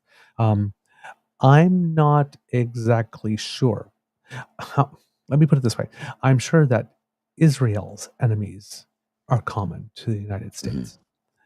I'm not sure that Netanyahu's enemies are common to the United States. That seems reasonable. And I will leave it at that for that particular comment. But as we mentioned yesterday, his visit is pretty much going down like a thud at the moment. He should have just not come at this particular time. Agreed. Given that was going on. There's no bandwidth for him. So it's pretty much a wasted trip here. Now, his trip is probably more for domestic consumption than anything else, because it's not like there aren't protests in Israel telling him to get his ass out of that seat either. Did you see He's the not loved at protest home. at the Union Station Yeah. in D.C.? And the one on Capitol Hill? Mm-hmm. Yeah. Oof. And the one on Capitol Hill, at least the first protests, were members of the Jewish community protesting against Yes. not Free Palestine people. I think they Jewish went. people tell them, get out. I think they crossed a line yesterday for a lot of people. I don't have an opinion on this, okay? I'm going to put that out there. I don't have an opinion on this because I haven't read nearly enough to form one, okay? Mhm. But the pictures I saw at the Union Station in Washington, D.C., where they pulled down the U.S. flags and burnt them and then put up Palestinian flags and spray painted graffiti on the Liberty Bell. Not the Liberty, but there was like a Liberty Bell, if you will, not the Liberty Bell, not the Ben Franklin one, and other statues. It's kind of like, whoa, you are not helping your movement. No. You are really hurting yourself right now by doing that. That is like not good. It's no. You can't. No, you've gone too far. Like I said, I haven't formed a full opinion on it yet because I haven't had time to, but I'll give you here. Look, I've got some pictures right here. I'll put them on the screen. This is at the Union Station in Washington, D.C. This is not going to win you favor with Americans. Now, that's Netanyahu that they're burning an effigy, but look, they're burning the U.S. flag and they hoisted the Palestinian flag. No. That is not going to win you favors. Nope.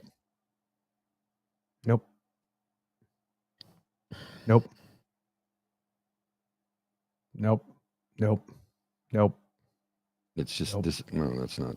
There you go. Yeah. Nope. This is not legitimate protest. Nope. It's criminal vandalism, anti-American, anti-Semitic. We should all stand together and condemn this as outrageous conduct. And you can see from the photos, Hamas is coming. Free Gaza. Yeah. This is not how you do it. Nope. This is just wrong. Yep. That's that. Nothing about this. No. There's again. It's one of those things, right? It's like, right, we got media attention. Yeah, you got media attention. Okay, listen. If you want to get media attention, and that's your only, and all means are good in order to get coverage and get the cameras on you, I guess that's what you do. Those are choices you make. But if you want to make friends and build allies and actually want to solve the problem rather than perpetuate it forever, that's not what you do. It's the wrong way to go about doing it. It's not what you do. It's like you are never going to convince the population of a nation to be on your side by tearing down the flag of that nation, burning it, and raising the flag of another nation at a place that's supposed to honor people who fought for that nation.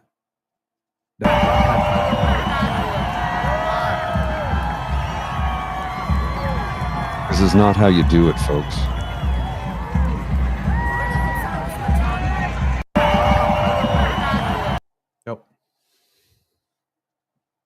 Nope. Not how you do it. Yep. Anarchy. The Freedom Bell, it's called. Sorry, not the Liberty Bell, the Freedom Bell. Yeah.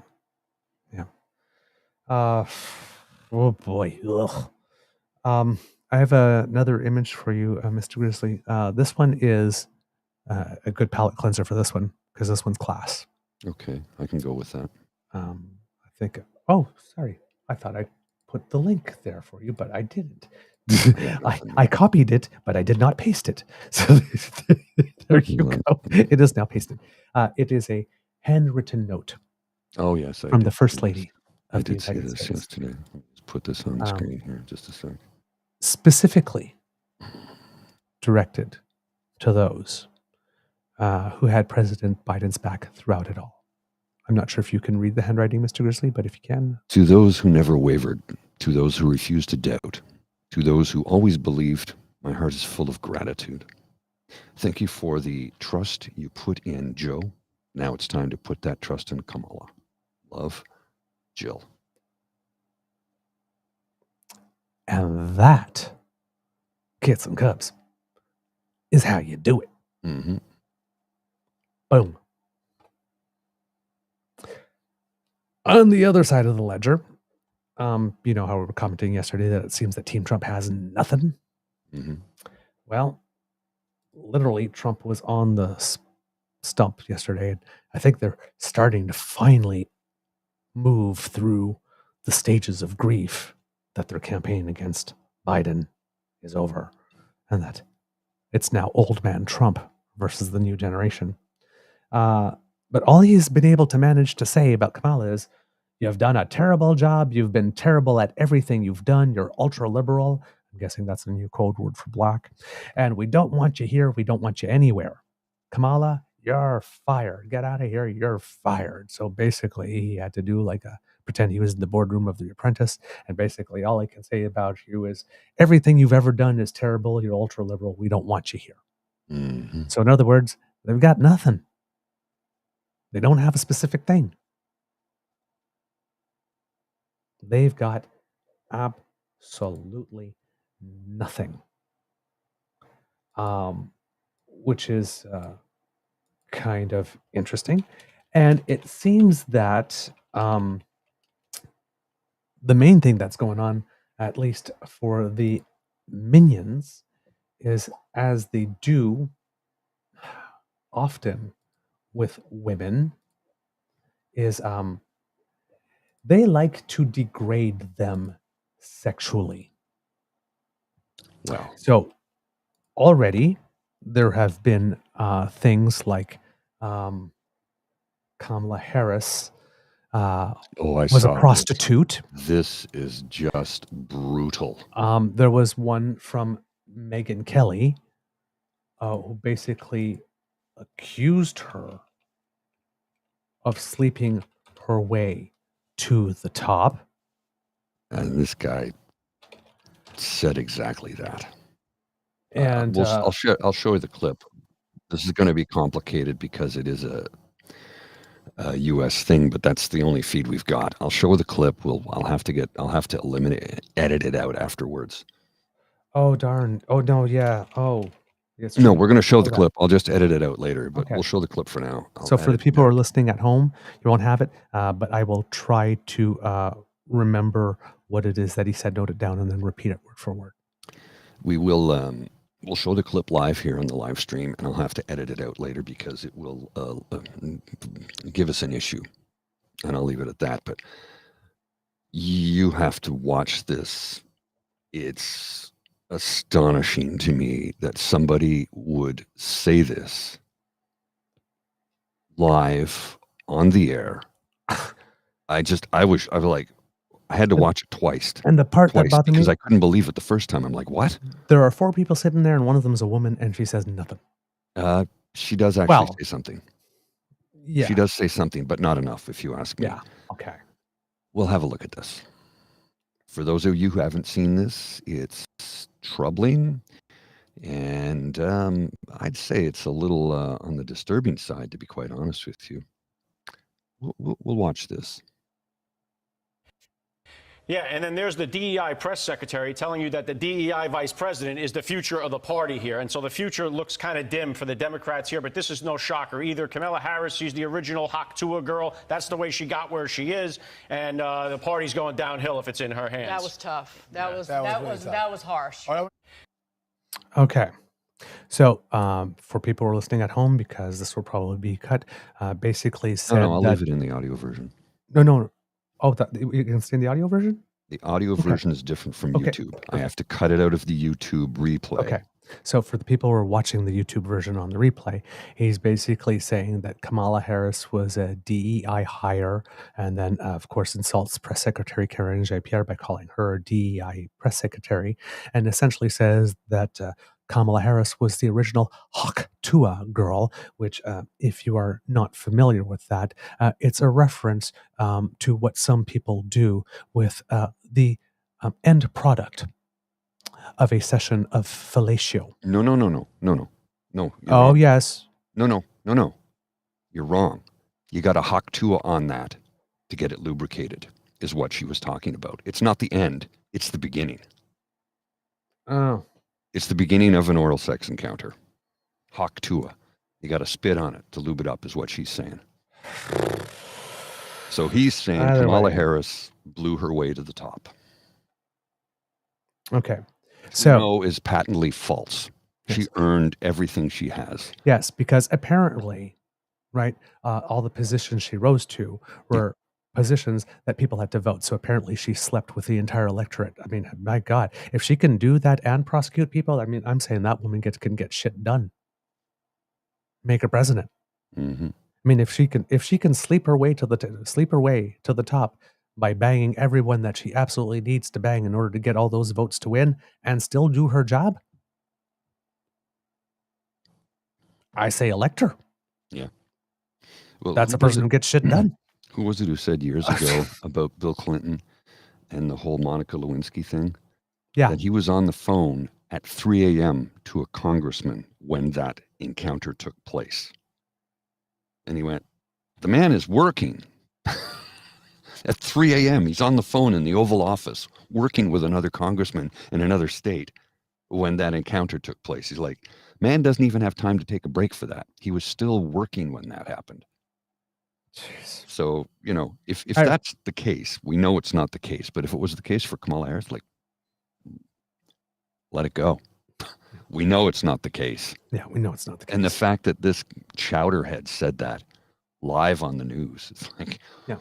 Wow. So apparently DEI is what all those white people who, no, you still can't say the N-word. Yeah. Yeah. No, you still don't have permission. I know you really want to say the word. I know you really do, but you can't. That's their new N-word is DEI. So, welfare queen, which was your word for it from before. Mm-hmm. And all those other words like this. Now it's DEI hire. You will never have permission to say the word. And mark my words, I have a very, very, very good feeling that if this is the opening gambit, that by the time this is over, especially if she has a wide lead when it comes close to voting day and it seems rather undeniable, I would not be surprised if they just all outright just decide to leave all decency behind and use the B, C, and N words to refer to her on camera, live. They're already calling her a whore. Yeah. Right? They got nothing. They got nothing. Everything you've done is terrible. You slept your way to that's all they got. Manufactured BS. They got nothing. And it's driving them crazy. And then you get Megyn Kelly. I don't know if you I haven't seen it, and I don't. Oh, I'm sure it's equally as bad. It is just. Dr. Naomi Wolf had somebody that said this kind of sexist take from Republican men will not play well. Swing voters who are women are up for grabs. The Trump Vance ticket needs them, and quote, she slept her way to the top, just repels many women and is not an argument. And Matt Walsh, one of those blue checkmark right-wing yahoos, said Kamala Harris got her start in politics by sleeping with Willie Brown. She became vice president because Biden needed a non-white female on the ticket. Now she likely becomes the Democratic nominee for president because the guy at the top of the ticket has dementia. She made a career out of begging for handouts for powerful men, a thoroughly unimpressive human being. I would say that somebody who would actually write that down and then after seeing it on the screen thinking it was a good idea to press send is actually the thoroughly unimpressive human being. And Megyn Kelly's response to all of this was, to this kind of sexist take won't play well? Megyn Kelly. Disagree. She actually did sleep her way into and upwards in California politics, and most women and men may learn that and see it for what it is. Evidence of an unqualified political aspirant getting ahead based on something other than merit. It's relative and fair game. Okay, and your proof for that, Megyn Kelly, is where? Oh, and let's not forget that Megyn Kelly also did this at her job. Megyn Kelly says she did the twirl before Roger Ailes, too. The former Fox News Channel personality referred to an excruciating scene in the movie Bombshell, where John Lithgow, portraying the late Fox News boss, orders an aspiring news anchor, played by Margot Robbie, to turn around in front of him so he could eyeball her body. Megyn Kelly, now a television free agent after losing her job at NBC News, released an online video where she, her husband, and 3 women who had accused Ailes and former anchor Bill O'Reilly of unwanted sexual advances watched the movie and discussed their experiences. I was asked to do the spin, and God help me, I did it, said Kelly, a former lawyer who became a primetime star at Fox before leaving in 2016. She said she couldn't help but think of how she had gone from law school, arguing cases before appeals courts, and receiving an offer to become a partner at a firm, to now performing for Ailes. To now being on X accusing former women of being whores. Oh, Megyn. Well, this whole thing, she actually did sleep her way into an upwards in California. Okay, prove it. Prove it. Where's your proof? Hey, you know what? I was actually the second man to set foot on the moon in 1969. Well, if we're just going to say random shit, why not say that? Yep. Well, they're doing stuff like this. Oh, hang on a sec. An article from the Daily Mail that just appeared July 24th. How Kamala Harris' affair with much older Democrat kingpin catapulted her career, and his prophetic warning about her future prospects in the White House. They're also doing things like this. Mm-hmm. It's a sign for Harris 2024, sort of like a promo sign that you would have for an election, except showing a woman on her knees in front of a man who's facing her, with her hands strategically placed around the pelvic area. Sorry, was that supposed to say Bobert?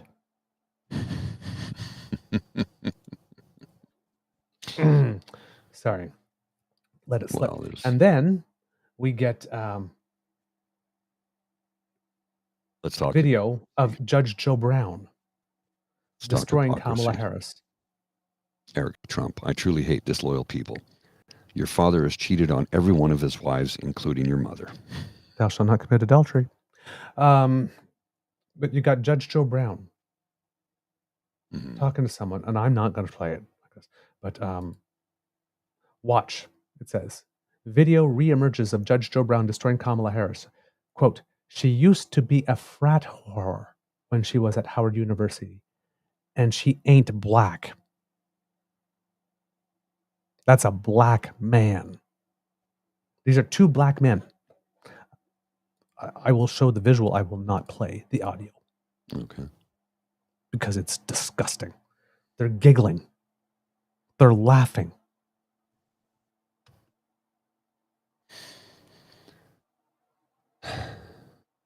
They're laughing. They find this funny. Of course they do. I'm just... You know that thing you keep on pointing out about Mike Tyson saying that not enough people get punched in the face. Yeah. The internet's forever men who are doing this. Oh, we won't forget. Your daughters won't forget. Their friends won't forget. Your nieces won't forget. Your mothers and grandmothers and sisters won't forget. Your coworkers, your female coworkers won't forget. Your brothers, and we'll remind you every time. Your nephews, your sons. Nobody's going to forget this. Because when everybody talks about these things, right, there was this meme that was going on saying, it's like when you talk, degrade women like this, your daughters and your nieces and your mothers are listening. It's like, yeah, boys have ears too. Mm-hmm.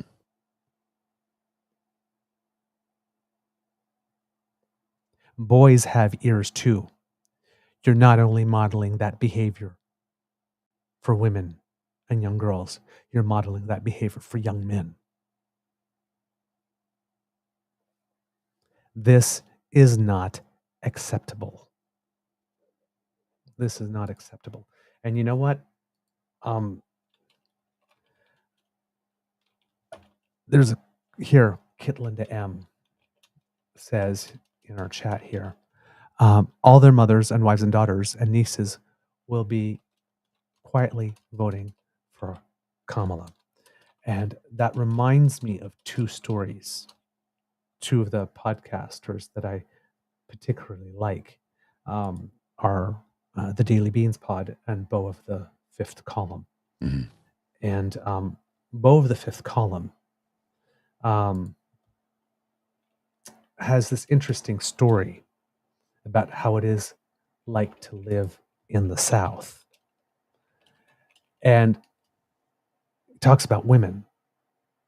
And, women out in public all do their dutiful thing. And, they maintain in public, but when it comes time to vote, So, right, I'm it's sorry. different. I have a thought here. So who was one of the speakers at the RNC this past week? Amber Rose. Amber Rose, thank you. Amber Rose, who started Slut Walk LA.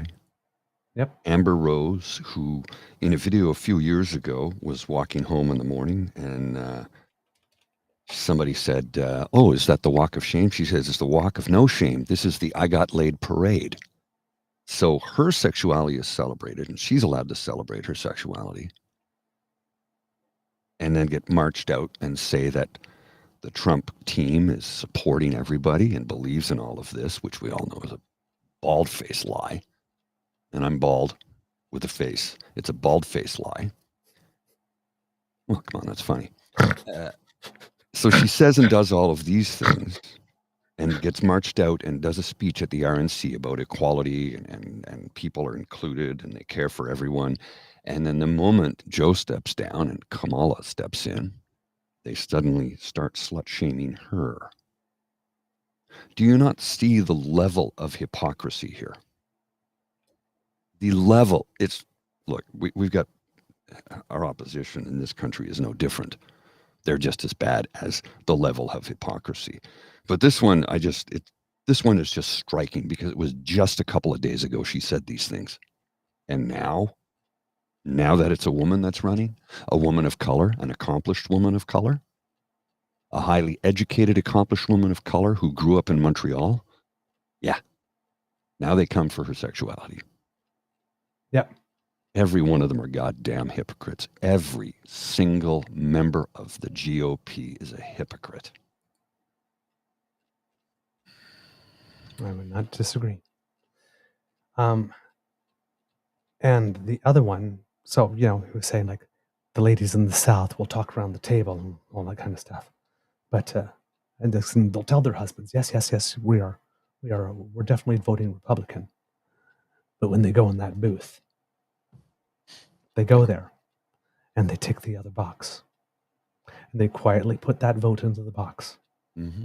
And then they pull the curtain and then go back to leading their lives.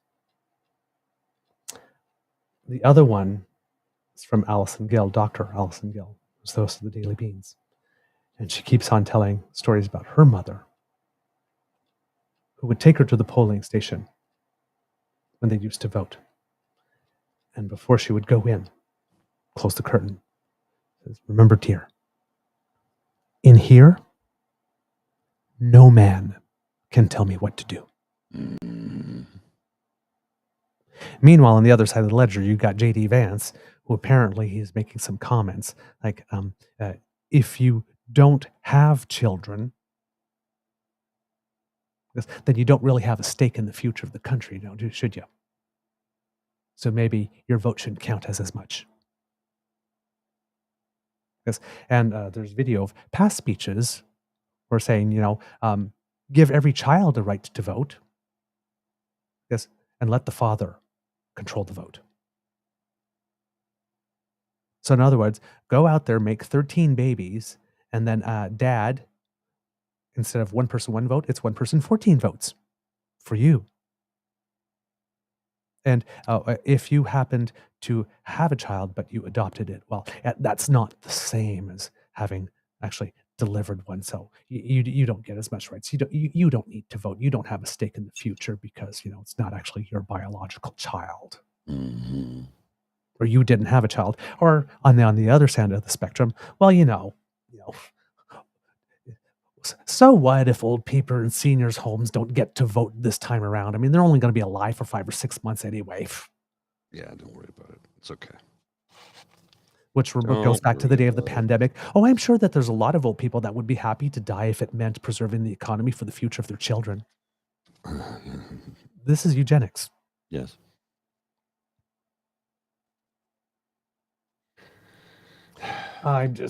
The things that are coming out of people's mouth right now. It's astonishing. Yes. Yeah. I agree. Let's start to wrap it up if we could, sir. We're approaching the 2-hour mark, and I do have some things I have to get done today. But I do want to run something by you that the press release from about 2 hours ago from the CBC. There's a comment. So I'll show you the first tweet, and then I'll show you the follow-up by Luc Lebrun. This is interesting. And somebody else tweeted something along the lines of, well, actually, our friend David Moskrop said, I'll tell you what he said in a minute. So Loblaws Companies Limited and its parent company, George Weston Limited, say they have agreed to pay $500 million to settle a class action lawsuit regarding their involvement in a bread price fixing scheme. Luc Lebrun, these are the same people behind the plot to privatize alcohol sales in Ontario. Why would anyone trust a company that gouged families on the price of bread to have any credibility on lowering the cost of beer and wine? David Moskrop said, so instead of putting people in jail, they pay a fine. Yep. And $500 million is a ton of money to you and I. But to that company, that's lunch money. And this is all, I think, No Frills is associated with Loblaws, right? It's all part of the same thing. No Frills recently, I think, had put out something encouraging people not to go to farmers markets. Yeah. Oh, and then the next day, a couple of days later, oh, no, sorry, we didn't mean that. We really support farmers. We need to address instincts are always bad. We need to address one more thing here. They just expanded powers to treat patients, pharmacies. Yes. Pharmacists can give out more drugs and treat patients. Oh, did you know that when they do that, Galen Weston benefits from it and profits from it? Because the pharmacists aren't getting any extra cash, but the pharmacy owner is. Shoppers Drug Mart is the parent company, as an example, one of many.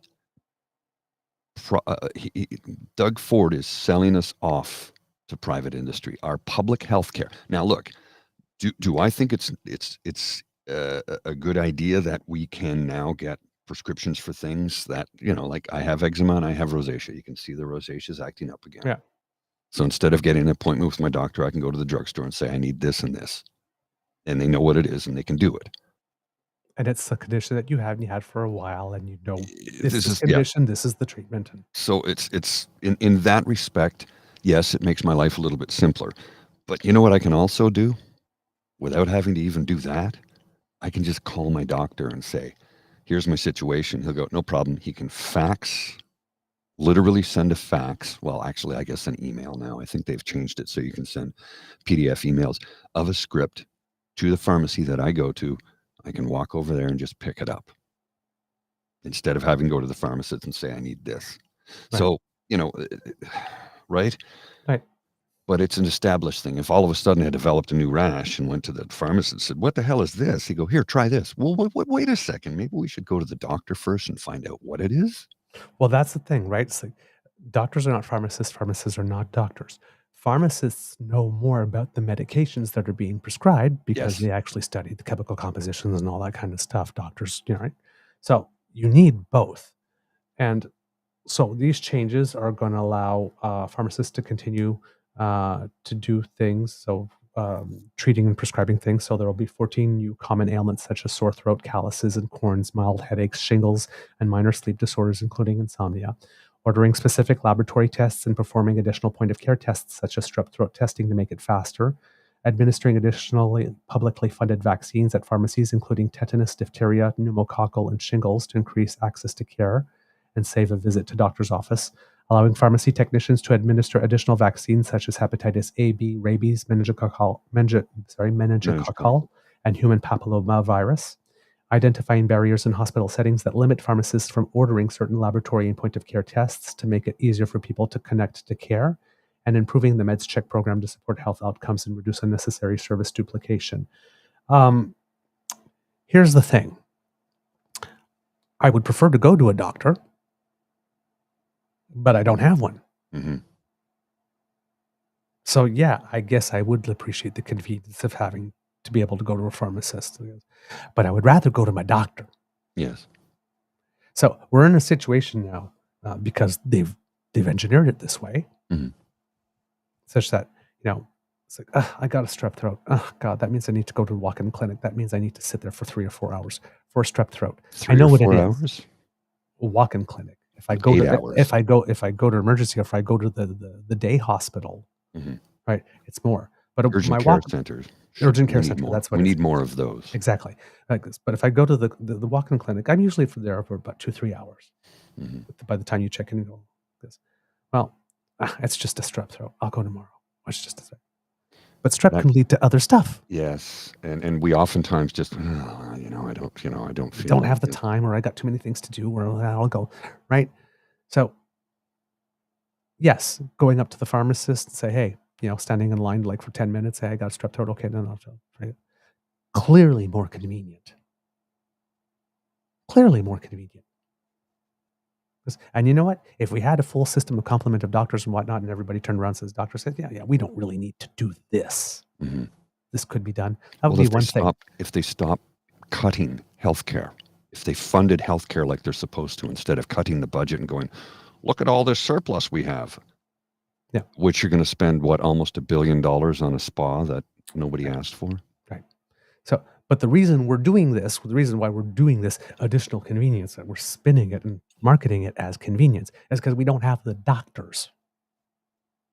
So this is not a situation where we've sat, you know what, we've got enough doctors, but hey, let's see if we can make this more convenient for the average citizen. Doctors, pharmacists get together. What are things that you don't really need? Like, remember the days when you said, oh, I need this. Well, you have to come in and see me. It's like, why do I have to come and see you? So that you can just run my OHIP card. Get yours. Like, that was the complaint back in the day. Yes. It's like, let's say, for example, it's a herpes outbreak. It's the same thing every damn time. Can I just go? It's like, no, we only give you 3 refills. Why do I have to go back to you? Yes. And pay you, have the province pay you another $35 to write a script for the same damn thing? It's like, once you have the herpes virus, you have it. You get a cold sore, you get a right like this. You're always going to need at some point. Well, that's what shingles is. Herpes zoster. Also, yeah, exactly. You're always going to need at some point that drug at some point in your life. So why do you have to keep on going to the doctor's office? Now, had it been done that way, yeah, hail. This is wonderful. But the only reason is like they're trying to slough more work onto the pharmacists because we don't have the doctors to be able to treat people. This is a smoke and mirror shell game thing that they're doing to us. Like, but look at this. This is convenience and whatnot. No, it's not convenience. It's we're scrambling. And the private sector's profiting off of us once again, the public purse, because OHIP is paying them to prescribe the medication. So they get twice. They get the prescription fee. They get as they always would for any prescription. They get the fee for selling you the medication, and then they get the fee from OHIP for the prescription. So it's a triple shot. And as I've said many times before, if you take a look at what is happening in the province of Ontario and the province of Alberta, for that matter, is how the conservative governments in power are slowly whittling away our sacred public health care and selling it off to the highest bidder because they don't give a damn. They don't get, and you can join one of Galen's, was it Maple Clinics, I think it is, for $450 a year, $495 a year, and you get to see a doctor right away, but you'll pay $50 each visit on top of that. No wait times for a doctor. All you have to do is just pay up front. That is not how our system was designed to be. Which pulls doctors out of the public system, the doctors that we need to service. Now they have that's a problem in Quebec right now. They have a system like that and there's a lot of private healthcare in this country and has been for a long time, as Keith Bogue pointed out to us some time ago. But they have a system like that, a 2-tiered system in Switzerland. But, and here's the big but, I like big butts, and I cannot lie when it comes to this. I got to give you a try. The Swiss model, the way it works is public gets funded first. There is, if there's not enough doctors in the public system, they will pull them from private and make them do a stint in the public system because they are properly funding the public system first. The private system is there.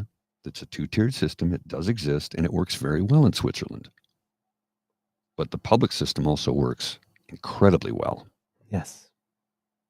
We have a broken public system here, and they're trying to parachute in the private to look like it's a rescue for us. Look at this. And they call it innovation and modernization. The benevolence of our overlord, Sir Galen Weston, Lord Weston, has come in to save us. If he makes a profit, that's okay. You'll never use your credit card, but people are already using their credit card, Doug. They're already using it, and we're paying more for private services on the public purse than we would in a public system. It's been proven time and time again. The numbers are there. They all show it. We need to put an end to it. And on that note. All right. A couple of other things before we go, Mr. Grizzly. Yes, sir. Because we were talking about, this was the article I was looking for. Again, hold your breath. It's from the Western Standard. But reports up to 10% of Alberta's oil output at risk from wildfires. Yes. Nearly 500,000 barrels per day of oil production, about 10% of its entire output, could be at risk due to wildfires in northern Alberta. And already financial analysts are baking in the possibility of curtailments depending on the severity and length of the fire season. Fires are already within 10 kilometers of 380,000 existing production. That was that's yesterday on the 24th. And it has the potential to impact the North American oil market and impact exports to the U.S., which presently brings in about 4 million barrels per day. And a note to clients, Manhattan-based investment bank Goldman Sachs noted a third of Alberta's 177 wildfires, 59, are considered out of control. Quote, rising concerns over spreading Canada wildfires have not materialized into severe production disruptions yet, with our Canada production nowcast increasing in July in line with our expectations, the bank said in a note. The only major producer to reduce output levels so far has been Suncor's 200,000 barrel per day Firebag field, but it remains online. Other producers like Calgary-based MEG Energy have begun evacuating non-essential personnel, but haven't yet been forced to shut in any volumes. Likewise, Imperial Oil has evacuated some staff from its Carroll oil sands mine. Shut-ins from fires are common in summer. In 2016, more than 1 million barrels per day was shuttered for almost 2 months after the town of Fort McMurray was devastated by fire. In a report filed with regulators last year, Suncor said financial losses could top $56 million per day if it was forced to shut its base mine just outside the city limits as it did in 2016. But even with the latest outbursts, the fire season is a fraction of what it was last year. Alberta has experienced 690 fires so far in 2024 compared to 840 at this point last year. Only 183,000 hectares or 452,000 acres have gone up in smoke, barely a tenth of the total last year, and more help could be on the way. Now, the only reason I am bringing this up is, as we mentioned again, right? Because they won't put the money into being prepared for wildfires to save a little bit on the line item. And that puts at risk 10% of the production of oil. How much money is that? In terms of royalties and whatnot, that comes back in terms of jobs, in terms of employment, tax revenue, income tax, all of this. They are willing, in order to own the federal government, to let go of the thing that is the lifeblood of the province, the thing that they lord over us all the time. If it wasn't for this thing that's in the ground, you'd all be poor. If it wasn't this thing, you'd all be freezing. And they won't protect it. Nope. And Alberta doesn't have the most diversified economy in Canada. It has one of the least diversified economies in all of Canada. And they're trying to but it has one of the least. So if you take out your number one industry because you're not even willing to spend the minimum amount of money that it is to prevent it from going up in smoke, and oil burns, what are you good for? What are you good for? What have you done for me lately? How is this nothing but gross negligence or depraved indifference? Because, and again, I don't know if I'm not following him all the time, but I have yet to hear Pierre Poilievre say one thing about these fires. He won't. Oh, he No might. sympathizing with the plight of Albertans. No, nothing. I haven't heard say he anything from won't, him yet.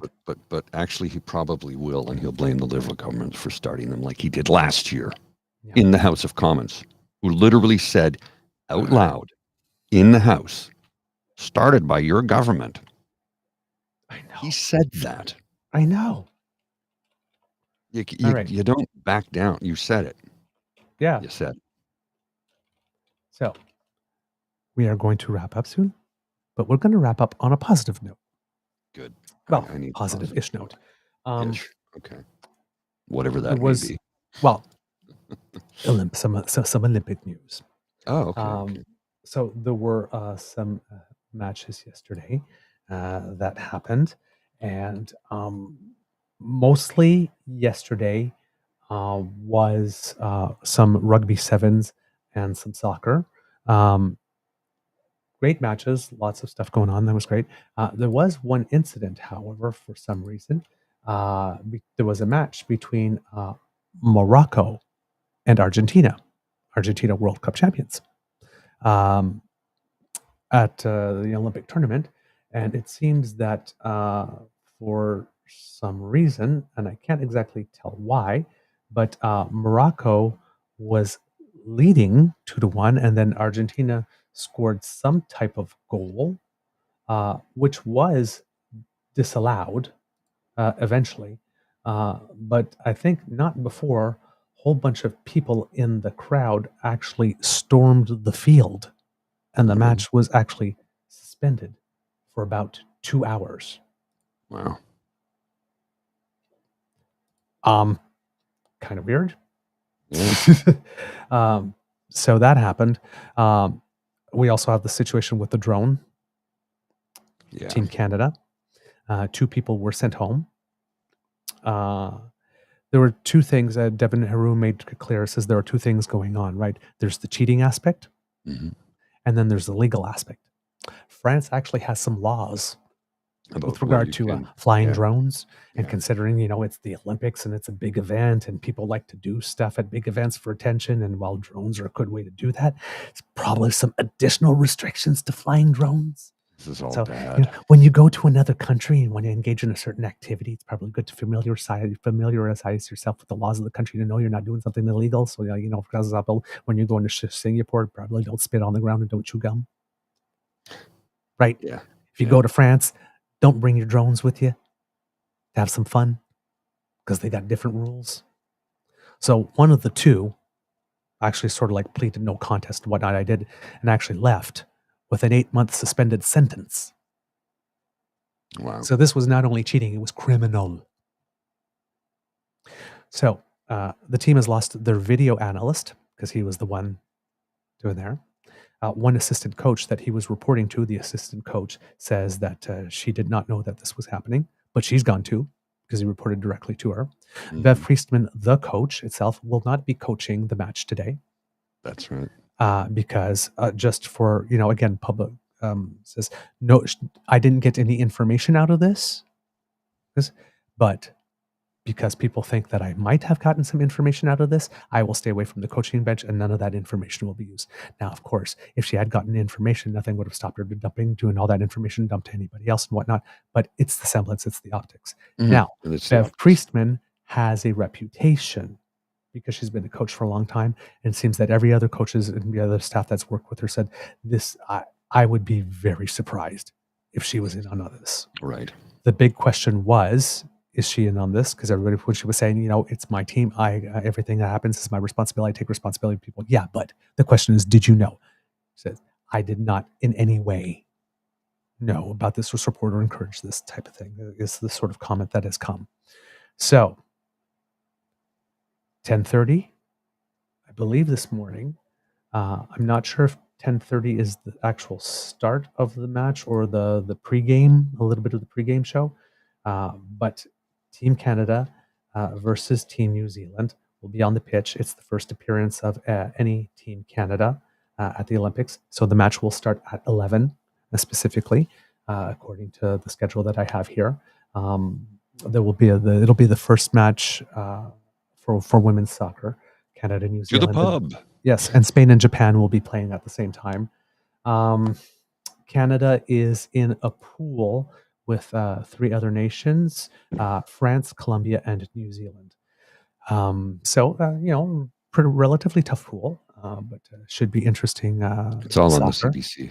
Yeah, it will be all on the CBC, so get ready to tune in to watch that, to cheer them. Hopefully, this incident won't be too much of a distraction.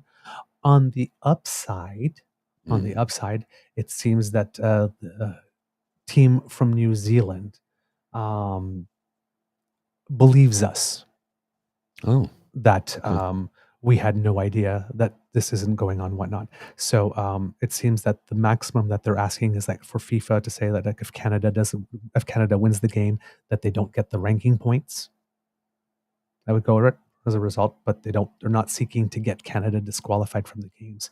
And it seems that it was the head of New Zealand soccer, if I'm not mistaken, that was sort of like reporting back himself in his own words. It's sort of like, oh yeah, Canada was really embarrassed by this. So it seems that, like I said, the New Zealand team is very, very, very convinced she had nothing to do with it. That she had nothing to do with that. Team Canada was not going to had anything to do with it. But it's like he seemed to have been impressed with how embarrassed we were, and he seemed to have gotten the sense that it was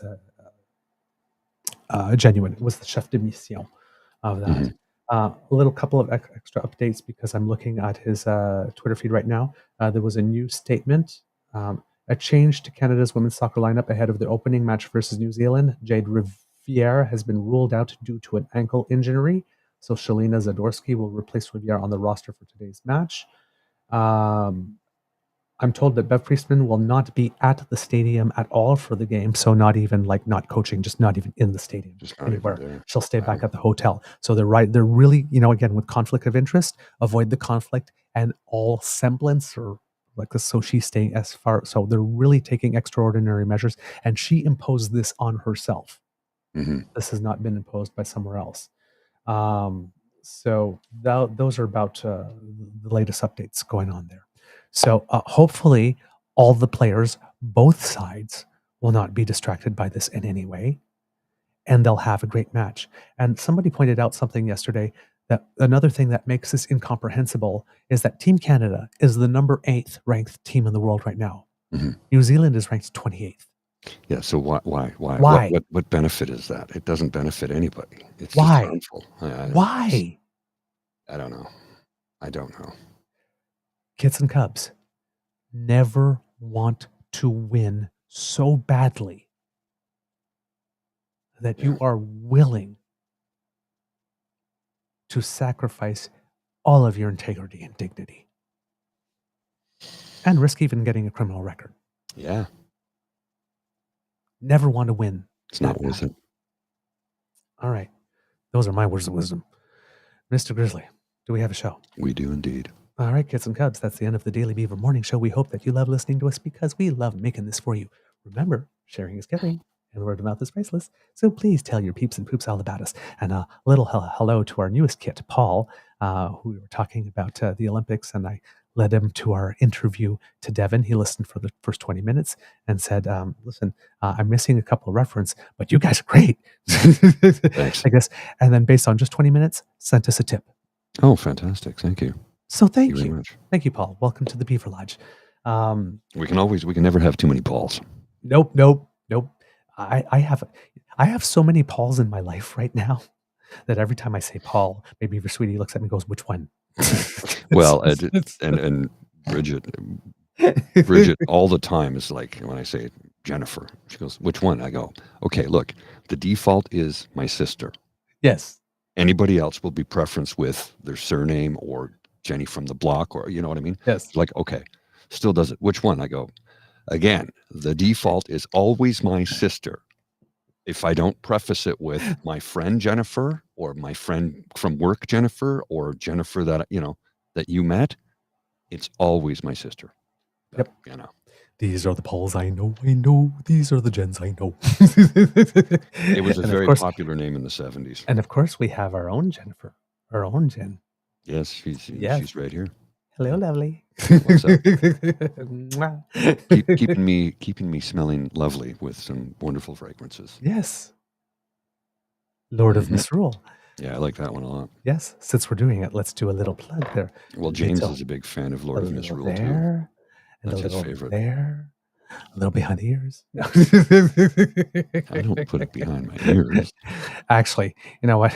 If I really wanted to attract someone, this would smell like bacon.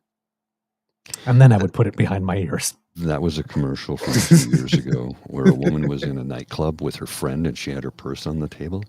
And the woman goes, "Do I smell bacon?" She goes, "Yeah, it's how I meet guys." And all these guys will start walking up, "Hey, what is that alluring flavor? What is that wonderful scent?"